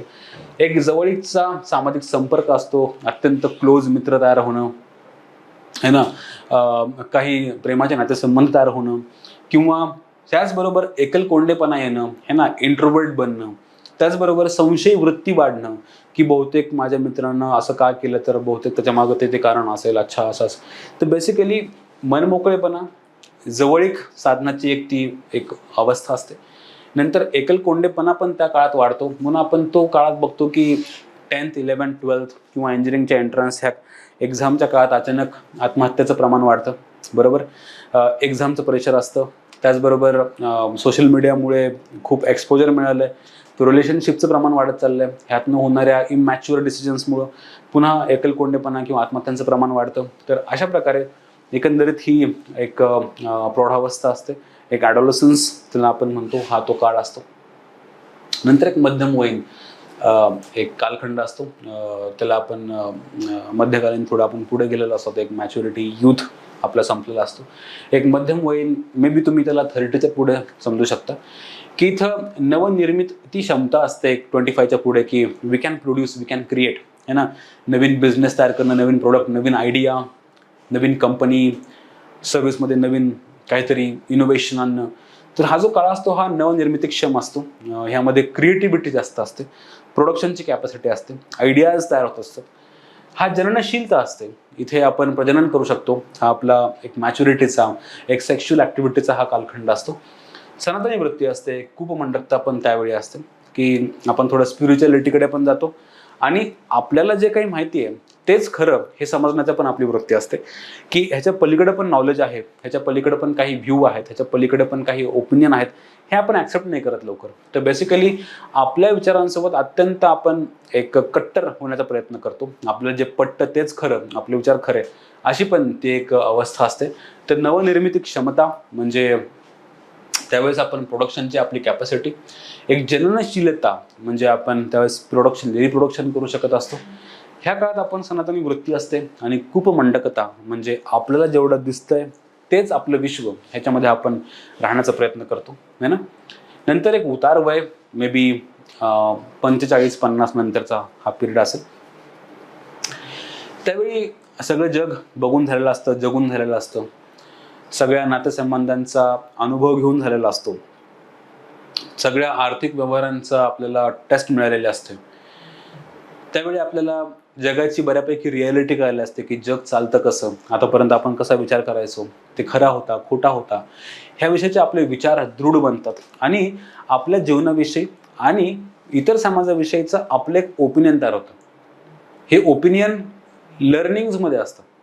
म्हणजे आपण आपल्याला शिकवत असतो. म्हणजे आतापर्यंतच्या आपल्या 45-50 वर्षाच्या प्रवासामध्ये आपण टीचिंग्स काय घेतल्या आपल्या आयुष्याकडनं, ह्याच्यावर आता पुढचं आयुष्य डिपेंड असतं, की हां, हे व्यक्ती धोका देतात, हां, हे करिअर चांगलं, हां, ह्या व्यक्तींशी विवाह करावा किंवा नाही करावं है ना, किंवा हा जॉब करणं योग्य. तर एकंदरीत 50 वर्षाच्या अनुभवावरनं आपण काही ओपिनियन तयार करतो, काही आयडियाज तयार करतो आणि त्याच्यावर आपण पुढचं आयुष्य जगत असतो.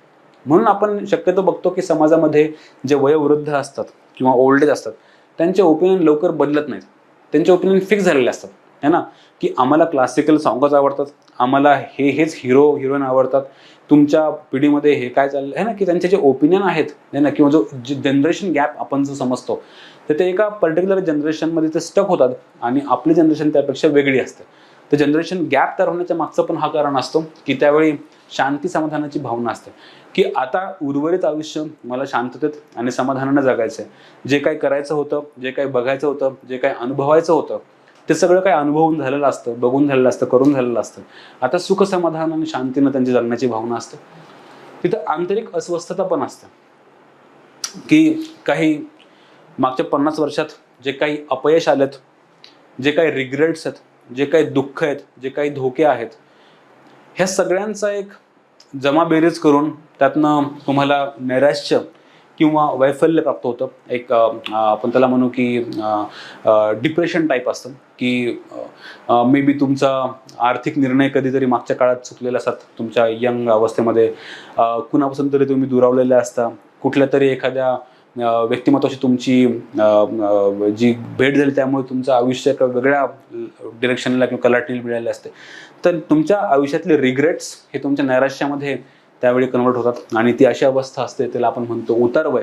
तर एकंदरीत ह्या उतार वयात एकतर तुम्ही जर सॅटिस्फाईड लाईफ जगला असाल, तुमचे सगळे अनुभव जगून झाले असतील आणि तुम्ही सॅटिस्फाईड त्या अनुभवावर, तर तुम्ही शांती सुख समाधानाचे आयुष्य जगता. आणि जर तुमच्या अनुभवावर तुम्ही सॅटिस्फाईड नसाल, त्याच्याबद्दल तुम्हाला खेद दुःख रिग्रेट असेल, तर तुम्हाला नैराश्य किंवा वैफल्य त्यातून प्राप्त होतं. तर बेसिकली अशी ती भावना असते. तर ह्या 8 अवस्था आहेत हे लक्षात ठेवा. उतार वय ज्यामध्ये शांती समाधानाची भावना आणि आंतरिक अवस्था नैराश्य आणि वैफल्य असतं. ज्यामध्ये 7वी एक मध्यम वयीन कालखंडामध्ये, ज्यामध्ये नवनिर्माण क्षमता असते, जननशीलता असते आणि त्याच्या विरुद्ध सनातन वृत्ती देखील असते आणि कूपमंडकता है ना, ज्याला म्हणतो आपण की जो बेडूक आहे तो त्या विहिरीत राहून त्याला वाटतं की माझं जग हे विहीर एवढंच आहे आणि विहिरीच्या पलीकडे जगच नसतं. तसंच तुमची एक कूपमंडकता तयार होते. नंतर प्रौढावस्था म्हणजे मनमोकळेपणा, जवळचा एक संपर्क त्यावेळेस आपल्याला मिळतो, एकलकोंडेपणा पण त्यावेळी वाढू शकतो. संशय वृत्ती देखील त्या काळात आपल्याला दिसते. आणि एक 5वी स्टेज असते, तिला आपण यौवन आगमन म्हणतो. ती पौगंडावस्था असते, स्वत्वाची जाणीव होते, त्यावेळी करारीपणा येतो, स्वतःविषयी आपण संभ्रमित असतो आणि डळमळीतपणा पण त्या काळात आपल्याला दिसतो. प्राथमिक शाळेच्या कालखंडामध्ये जिज्ञासू वृत्ती असते, धिटाई असते, भित्रेपणा देखील असतो, लाजीरवाणेपणा असतो, लाजरेपणा असतो, न्यूनगंड असतं. शाळेचा पूर्व काळ प्रायमरी है ना, तर उपक्रमशीलता, प्रगती प्रमाणता, कचखाऊ वृत्ती आणि है ना गतानुगुणिकता ही पण असते. आणि बालपणीची जी पहिली 3 वर्ष आहेत त्यामध्ये स्वायत्तता, स्वावलंबन, दुर्बलता आणि परावलंबन हे असतं. आणि जे पहिले वर्ष आहे त्या काळात आपण बघतो की परिसराची विश्वासजनक आपण ओळख करतो, आपल्या आजूबाजूच्या लोकांवर आपण ट्रस्ट ठेवतो की हां जे नेहमी चेहरे दिसतात त्यांच्यावर विश्वास ठेवतो. शंकाकुल मनस्थिती असते आणि जे अनोळखी लोकांकडे आपण त्या बाळाला दिलं की ते रडायला लागतं. ओके, तर परिसराची विश्वासजनक ओळख होते, शंकाकुल मनस्थिती असते, आत्मविश्वासाचा अभाव असतो. तर अशा प्रकारे ही ज्या 8 अवस्था आहेत ते एरिक्सन यांनी 1902 त्याच्यावरून जे लाईफ जगले त्यांच्या मते हे 8 विविध आपण स्टेजमधनं ती व्यक्तिमत्व किंवा पर्सनॅलिटी डेव्हलप होत असते. ज्यावर प्रश्न पडतात हे लक्षात ठेवण्याचा प्रयत्न करा. तर अशा प्रकारे व्यक्तिमत्वाचा विकास सुरळीतपणे होण्याचे भाग्य सर्वांनाच लाभत नसते. तर आपण हे तर बघितलं आयडियल स्टेज, की हा प्रत्येक स्टेजमध्ये असं होत असतं है ना, सुखासमाधान किंवा सगळं काही. पण प्रत्येकाच्या आयुष्यामध्ये असं हे सगळं हेल्दीली सोशलायझेशन होईल असं अजिबात नाही.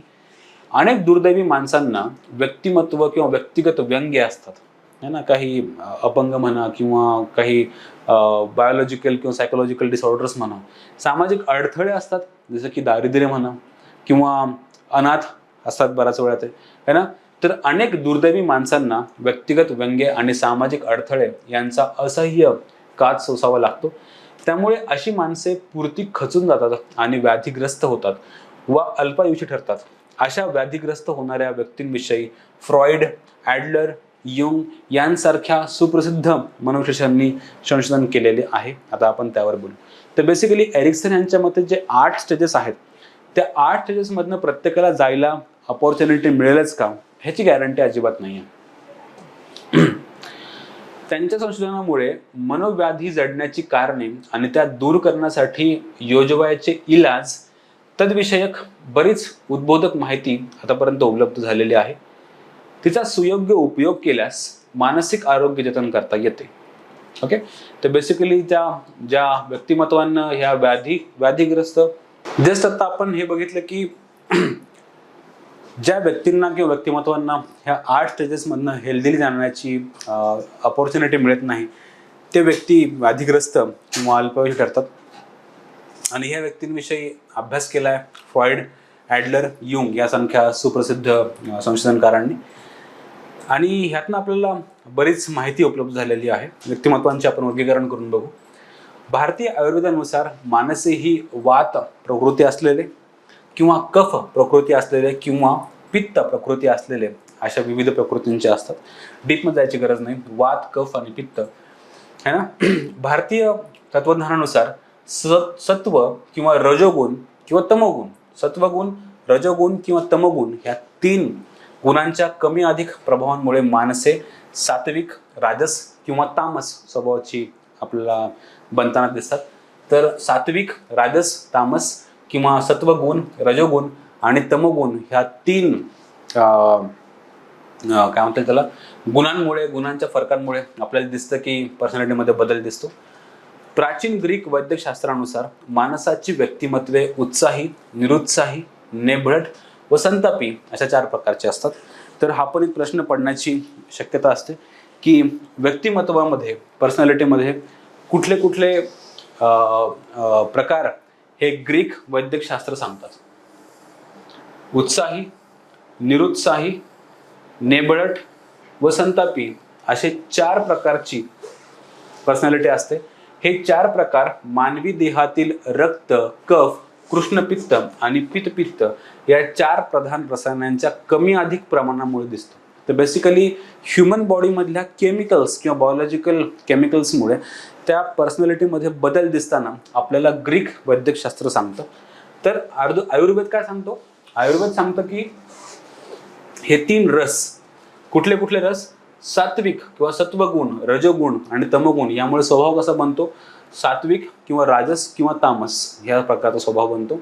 ग्रीक तत्वज्ञान वेगळं सांगतं. त्याचबरोबर ॲर्न्स्ट क्रेशमर हे पण ह्यावर भाष्य करतात. यांनी मानवी व्यक्तिमत्वाचे मेदप्रधान, स्नायुप्रधान म्हणजे फॅटी, स्नायू म्हणजे मसलवाला, आणि अस्थिप्रधान म्हणजे अत्यंत हडकुळा असं एक दिसण्यावरून वर्णन केलेलं आहे. तर हे पण लक्षात ठेवा की ॲर्न्स्ट क्रेशमर यांनी मेदप्रधान, स्नायुप्रधान आणि अस्थिप्रधान असे ह्याचे द्विविध वर्गीकरण केलेले आहे. मेदप्रधान व्यक्ती या स्थूल, ठेंगण्या, गोलाकार शरीरयष्टीचे असतात. त्या स्वभावाने आनंदी असतात, खेळकर असतात, मोकळ्या असतात, त्या समाजप्रिय देखील असतात. बरोबर. अशा व्यक्ती जर काही प्रापंचिक कारणामुळे व्याधीग्रस्त झाल्या तर त्या मुख्यत्वे करून उन्माद, अवसाद या चित्त विकृतीच्या बळी ठरतात. सो बेसिकली अशा प्रकारची एक ॲर्न्स्ट क्रेशमर यांनी 3 प्रकारात केलेली आहे. त्यातला दुसरा जो प्रकार आहे मेदप्रधानच्या नंतर तो आहे स्नायुप्रधान. स्नायुप्रधान व्यक्तींना रुंद छाती, सुडौल शरीर बांधा, बळकट अवयव यांची देणगी लाभलेली असते. या व्यक्ती स्वभावाने संयमी, त्या मध्यम मार्गी, आत्मसंतुष्ट असतात. त्यांना मनोव्याधींची क्वचितच बाधा होते आणि झाल्यास त्या व्यक्ती आत्मश्रेष्ठत्वाच्या भ्रमाच्या बळी होतात. तर बेसिकली ओव्हर कॉन्फिडन्स त्याला आपण म्हणतो, मेगॅलोमॅनिया ह्याला आपण म्हणतो. तर स्नायुप्रधान व्यक्ती अशा असतात. तिसरा जो प्रकार आहे तो अस्थिप्रधान व्यक्ती सडपातळ, कृश, उंच बांध्याच्या असतात है ना. त्याचबरोबर स्वभावाने त्या दीर्घविचारी, एकांतप्रिय, गंभीर, संकोची, स्वप्नाळू वृत्तीच्या असतात. त्या जर आपत्तींमुळे कोलमडल्या तर त्या छिन्न मानस या व्याधीने ग्रस्त होतात, म्हणजे बिखर जाते है ना, की तुटतात त्या छिन्न मानस. तर अशा प्रकारे अस्थिप्रधान लोक असतात. आणखी एक प्रकार आपण त्यातलं शिकू, म्हणजे पर्सनॅलिटी मधलं वर्गीकरण आपण शिकतोय आयुर्वेदानुसार, ग्रीकनुसार. आणि हे जे पर्सनॅलिटी होत्या, हे ज्या 3 विविध प्रकार सांगितलेत ते होते ॲन्स क्रेशमर यांनी हे 3 प्रकार सांगितले. त्याचा चौथा जो प्रकार आहे WH शेल्डन यांनी मानवी व्यक्तिमत्वाचे गोलकृती म्हणजे एंडोमॉर्फी, आयताकृती दिसण्यावरनं, आयताकृती म्हणजे मेझोमॉर्फी आणि लंबाकृती म्हणजे एक्टोमॉर्फी असे 3 प्रकार कल्पित केलेले आहेत. कोण आहेत ते? WH Sheldon. तर गोलकृती, आयताकृती, लंबाकृती असे 3 प्रकार कल्पिलेले आहेत. त्यांच्या मते गोलकृती व्यक्तींची पचनेंद्रिये अधिकतर विकसित झालेली असतात व त्या मानाने इतर अवयव कमकुवत असतात. त्यांची पचन करण्याची प्रक्रिया जास्त डेव्हलप झालेली असते बाकीच्या अवयवांपेक्षा, म्हणून त्यांची गोलाकृती रचना असते. अशा गोलाकृती व्यक्ती सामान्यतः सुख लोलुप है ना, ते आनंदी, नंतर ऐशारामी, मस्त ऐशारामी असतात. आयताकृती व्यक्ती ह्या हाडामासाने पुष्ट, बलवान, आयताकृती म्हणजे दिसायला सरळ पॅरलल दिसतात, राईट. आयताकृती ह्या हाडामासाने पुष्ट असतात, त्याचबरोबर त्या बलवान असतात, सुदृढ बांधाच्या असतात. अशा व्यक्ती दीर्घोद्योगी, कष्टाळू, कर्तव्य तत्पर असतात. तिसरा जो प्रकार आहे लंबाकृती व्यक्ती या कृश, उंच, नाजूक बांधाच्या असतात. अशा व्यक्ती दीर्घसूत्री, चिंतातूर, अतिसावध स्वभावाच्या असतात, है ना. ज्या कृश असतात, ज्या सरळ बांधाच्या असतात त्या दीर्घसूत्री है ना, लॉंग टर्म विचार करतात. त्या चिंतातूर, नेहमी वरी, अतिसावध असतात है ना, एकदम कॉशियस. त्याच्या उलट गोल बांधाच्या हसत खेळत हसतमुख असतात. आणखी एक 5वा वर्गीकरण करण्याचा प्रयत्न केलेला आहे स्विस मानसशास्त्रज्ञ Carl Gustav Jung. Very very important. Carl Gustav Jung यांनी, हे स्वित्झर्लंडचे मानसशास्त्रज्ञ आहेत. त्यांनी अंतर्मुख आणि बहिर्मुख असे 2 किंवा इंट्रोवर्ट एक्स्ट्रोवर्ट आपण त्याला म्हणतो, अंतर्मुख आणि बहिर्मुख असे व्यक्तिमत्वाचे 2 मुख्य परस्पर विरोधी प्रकार मानलेले आहेत. तर ह्यावर प्रश्न पडण्याची खूप इम्पॉर्टंट दाट शक्यता आहे. तर कार्ल गुस्ताफ यंग यांनी, योंग किंवा यंग म्हणतात त्यांना, YOUNG, तर यांनी अंतर्मुख म्हणजे इंट्रोवर्ट आणि एक्स्ट्रोवर्ट हे 2 प्रकार सांगितले, लक्षात ठेवा. त्यांच्या मते अंतर्मुख व्यक्ती ही चिंतनशील, ध्येयवादी, एकांतता प्रिय असते. तर बहिर्मुख व्यक्ती ही समाजप्रिय है ना, एक्स्ट्रोवर्ट असतात, ते कार्यतत्पर आणि सुखवादी असतात. तर इंट्रोवर्ट कसे ध्येयवादी आहेत, म्हणजे ॲम्बिशियस असतात ते, की मला पर्सनली काहीतरी मिळवायचं. त्याच्या विरुद्ध एक्स्ट्रोवर्ट हे समाजप्रिय, की लोकांचं भलं व्हावं. इंट्रोवर्ट हे चिंतनशील, स्वतः खूप विचार करतात. आणि एक्स्ट्रोवर्ट त्याऐवजी है ना, गप्पा मारणं, मोकळं बोलणं, त्यांना बोलण्यानं त्यांची चिंतन त्यांचं होत असतं. त्यांना आयडिया सुचतात, बोलण्यानं सुचतात. तर अशा प्रकारे अंतर्मुख आणि बहिर्मुख असा हा भेद कार्ल गुस्ताफ यंग यांनी केलेला आहे. बरोबर. युंग यांनी व्यक्तिमत्वाचे आणखी काही प्रकार समजून सांगितलं. भावना प्रधान विरुद्ध विवेक प्रधान, तसेच संवेदन प्रधान विरुद्ध अंतप्रज्ञा प्रधान असे पण त्यांनी डिव्हिजन करून सांगितले. आधी सांगितले त्यांनी इंट्रोवर्ट एक्स्ट्रोवर्ट. विशेष म्हणजे युंगच्या मते वरवर अंतर्मुख वाटणारी व्यक्ती ही अंतर्यामी बहिर्मुख प्रवृत्तीची असते. वरवर अंतर्मुख वाटते पण ती बहिर्मुख, अंतर्यामी बहिर्मुख म्हणजे आतमध्ये ते खूप बोलतात, राईट. तसेच बाह्यतः भावनाप्रधान वाटणारी व्यक्ती ही अंतर्यामी विवेक प्रधान असते. तर बेसिकली असं कॉम्प्लेक्स पर्सनॅलिटी असते. तसेच बाह्य आहे ना, की बाह्यकारी संवेदनशील वाटणारी व्यक्ती ही अंतप्रज्ञाशील असते. तर एकंदरीत हे नाव पण तुम्हाला लक्षात ठेवणं आवश्यक आहे गुस्ताफ युंग यांचे. विपरीत व्यक्तिमत्वे आपण ह्याबद्दल पण बोलण्याचा प्रयत्न करू. मानवी व्यक्तिमत्वाचे काही चमत्कारिक अपवादात्मक प्रकार मानसशास्त्रज्ञांनी वर्णलेले आहेत. सगळं काही व्यवस्थित सुरळीत चालेल आणि सुरळीत सामाजिकरणातून त्यांची पर्सनॅलिटी डेव्हलप होईल 8 ते 48 मधनं, असं अजिबात नाही. तर काही विपरीत कारणामुळे विपरीत व्यक्तिमत्व देखील डेव्हलप होतात. मानवी व्यक्तिमत्वाचे काही चमत्कारिक अपवादात्मक प्रकार मानसशास्त्रज्ञांनी वर्णलेले आहेत. ते म्हणजे सहज जीवन है ना, किंवा सहज जाणीव, कॉन्शियस व्यक्तिमत्व आपण त्याला म्हणतो. आणि आवर्ती म्हणजे ऑल्टरनेटिव्ह, त्याला ऑल्टरनिंग म्हणतो आपण. तर कॉन्शियस सहज जाणीव असलेले व्यक्तिमत्व. तर सहज जाणीव व्यक्तिमत्व म्हणजे काय? एकाच मानवी देहात जणू 2 वा अधिक व्यक्तिमत्वे एकाच वेळी वास करत आहेत अशा स्वरूपाचे काही माणसांचे वागणे घडत असते. आता उदाहरणावरून समजून घेऊ आपण. एखादा मनुष्य तुमच्या आमच्याशी तोंडाने संभाषण करीत असतो, त्याच वेळी त्याच्या हातात काहीतरी लेखन रखडत असतो. या माणसाला आपला हात कशाविषयी लिहित आहे याची कल्पना नसते. लेखन करणारा हात आणि संभाषण करणारी जीभ यांचे जणू परस्परांशी नातेच उरलेले नसते. तर बेसिकली काही कॉम्बिनेशन नसतं, दोन पर्सनॅलिटी वेगवेगळ्या आहेत. मनात काहीतरी चाललंय, वागतो काहीतरी, है ना. कधी कधी स्प्लिट पर्सनॅलिटी डिसऑर्डर पण म्हणतात. तर पर्सनॅलिटी डिसऑर्डर म्हणजे काय की असे काही विपरीत व्यक्तिमत्व आपण बघतो. तर पर्सनॅलिटी डिसऑर्डर हा पण एक भाग आपण बघतो. आवर्ती प्रकारचे व्यक्तिमत्व काय असतात. एखादा मनुष्य काही काळापर्यंत एका प्रकारचे व्यक्तिमत्व प्रकट करतो, है ना. आवर्त म्हणजे त्याला आपण सायकलमध्ये, की काही काळ तो चांगला असतो, है ना. नंतर दुसऱ्या कालखंडात तो वेगळ्याच व्यक्तिमत्वाचे प्रदर्शन करायला लागतो, तो बदलतो, है ना. या दुसऱ्या व्यक्तिमत्वाची भूमिका काही काळ वठविल्यानंतर तो मनुष्य पुनश्च आपल्या पहिल्या व्यक्तिमत्वात येतो. तर पर्सनॅलिटी अशी सायकलमध्ये असते. पर्सनॅलिटीचा एक छटा, एक गुणछटा, नंतर दुसरी गुणछटा, नंतर पुन्हा पहिली गुणछटा, पुन्हा दुसरी गुणछटा. तर सायकलमध्ये ती येत असते. तर अशा प्रकारे तो मनुष्य भिन्न भिन्न काळी आलटून पालटून भिन्न भिन्न व्यक्तिमत्वे तो प्रदर्शित करत असतो. याला आपण आवर्ती पर्सनॅलिटी असं म्हणतो, सायकलिकल पर्सनॅलिटीज म्हणतो.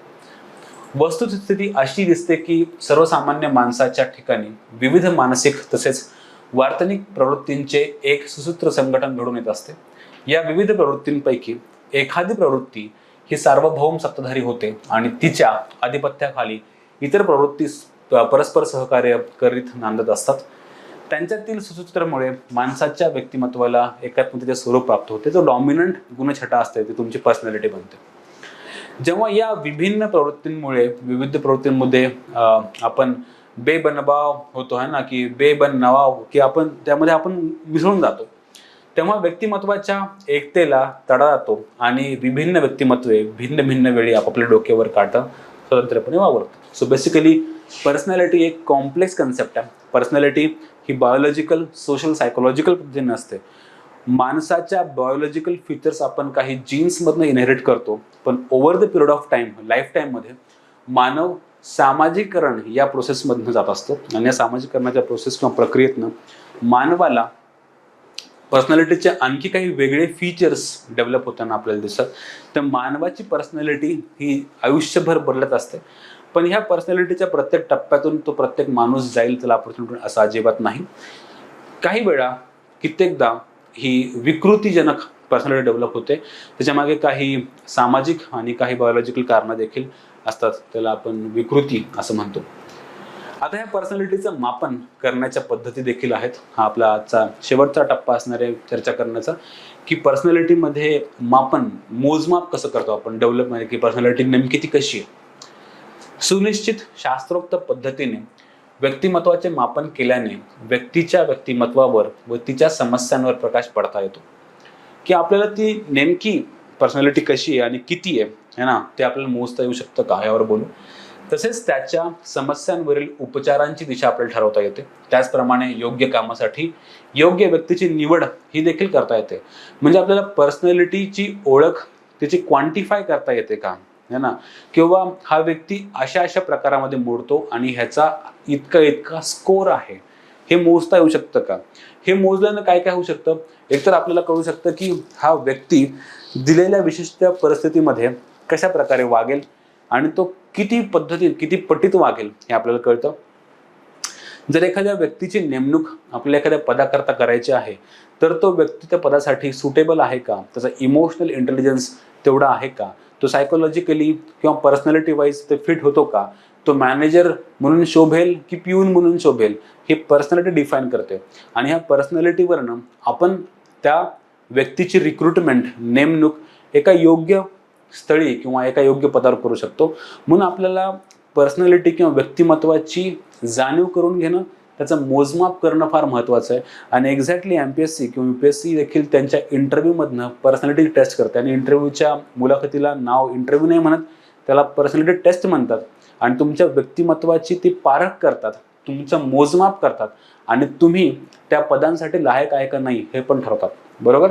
तर त्याचप्रमाणे योग्य कामासाठी योग्य व्यक्तीची निवड करण्याच्या कामी अशा व्यक्तिमत्व मापन तंत्रांचा आपण उपयोग करू शकतो. व्यक्तिमत्व मापनासाठी पुढील यंत्रे आपण वापरतो. एक शॉर्टमध्ये बघू, डीपमध्ये जाण्याची गरज नाही, पण तुम्हाला या पद्धती माहीत हव्यात.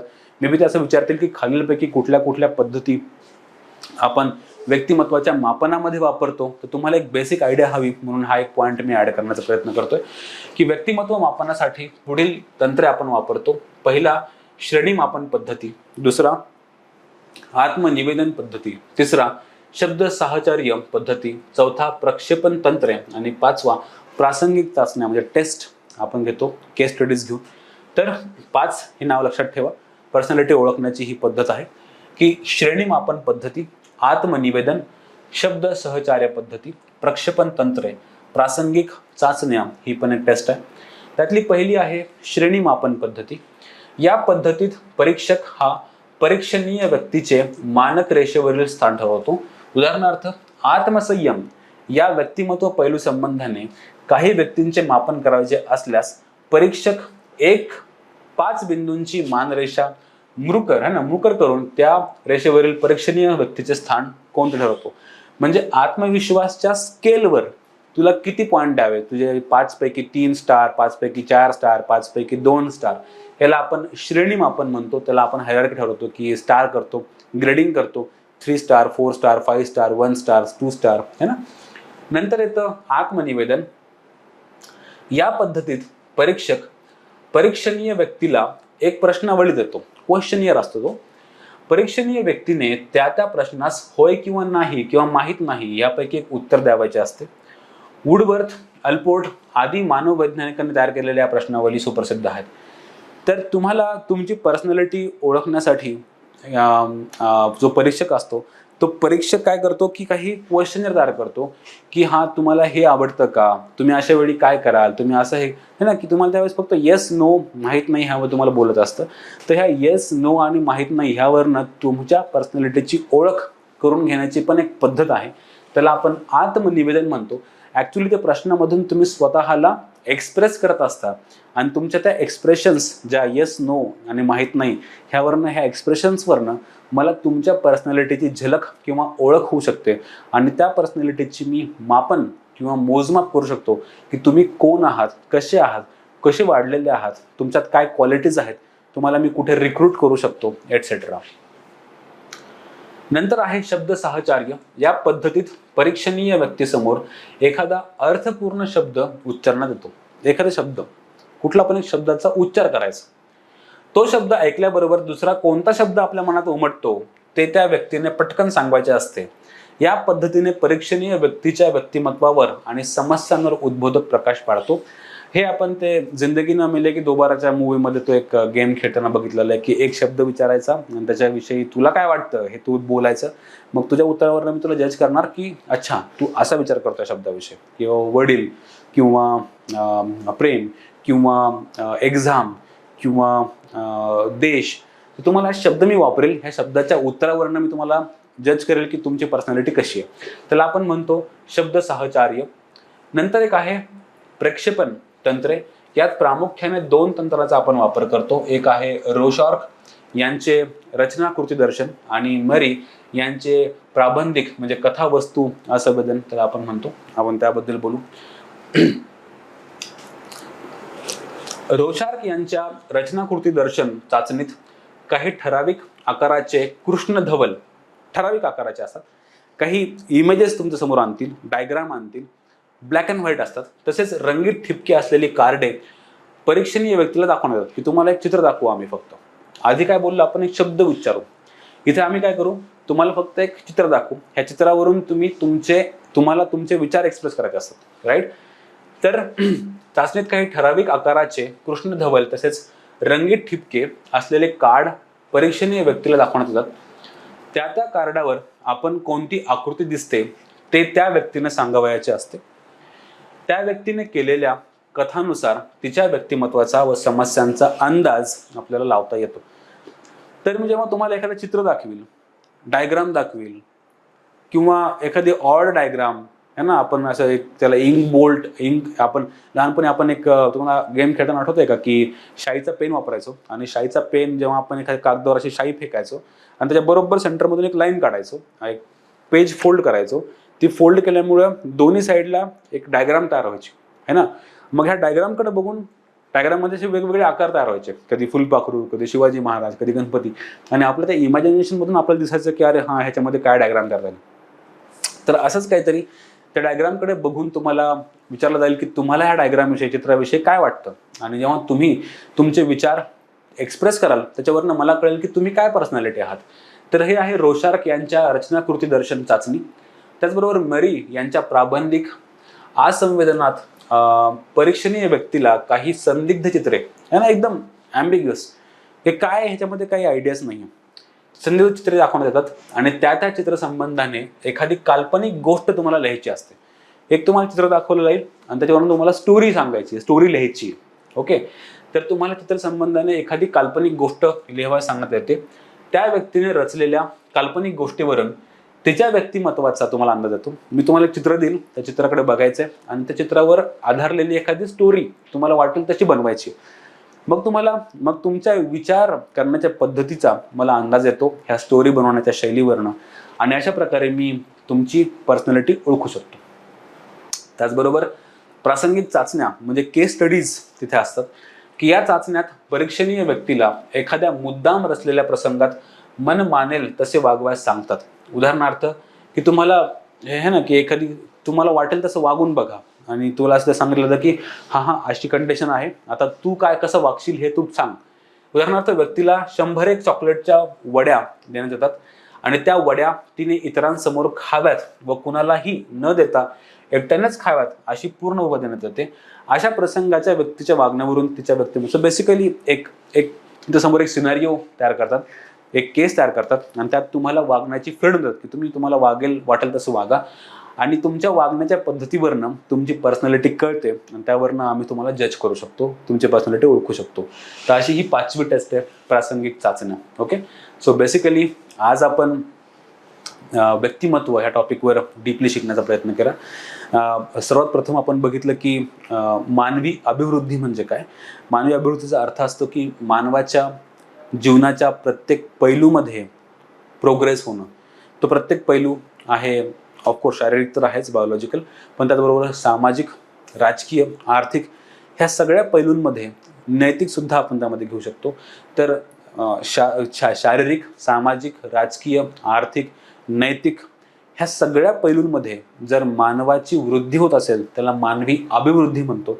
आणि मानवी अभिवृद्धी हा समाज कल्याणचा विषय का बरं, कारण शासनाच्या योजना उपाययोजना ह्यातनं मानवी अभिवृद्धीला चालना मिळते.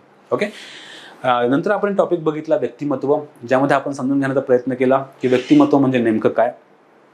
तर मानवाची जी एक्सटर्नल तुम्हाला जे फीचर दिसतात, जे बाहेरून दिसतात ते तर आहेच, पण म्हणजे शारीरिक तुमची ठेवण, त्याचबरोबर मानसिक ठेवण ही पण एक पर्सनॅलिटी असते. तर पर्सनॅलिटी बेसिकली तुम्ही कसे दिसता, तुम्ही काय विचार करता है ना, आणि त्याला आपण म्हणू बायोलॉजिकल, सोशल आणि सायकोलॉजिकल ह्या 3 आयामांना बनून तुमची पर्सनॅलिटी बनते. पर्सनॅलिटी बनते ही लॉंग लाईफ है ना, की एक आयुष्यभर चालणारी एक प्रोसेस आहे. ती सामाजिकरणाच्या प्रोसेसमध्ये होते आणि सामाजिककरण प्रोसेस ही पर्सनॅलिटी डेव्हलप करते.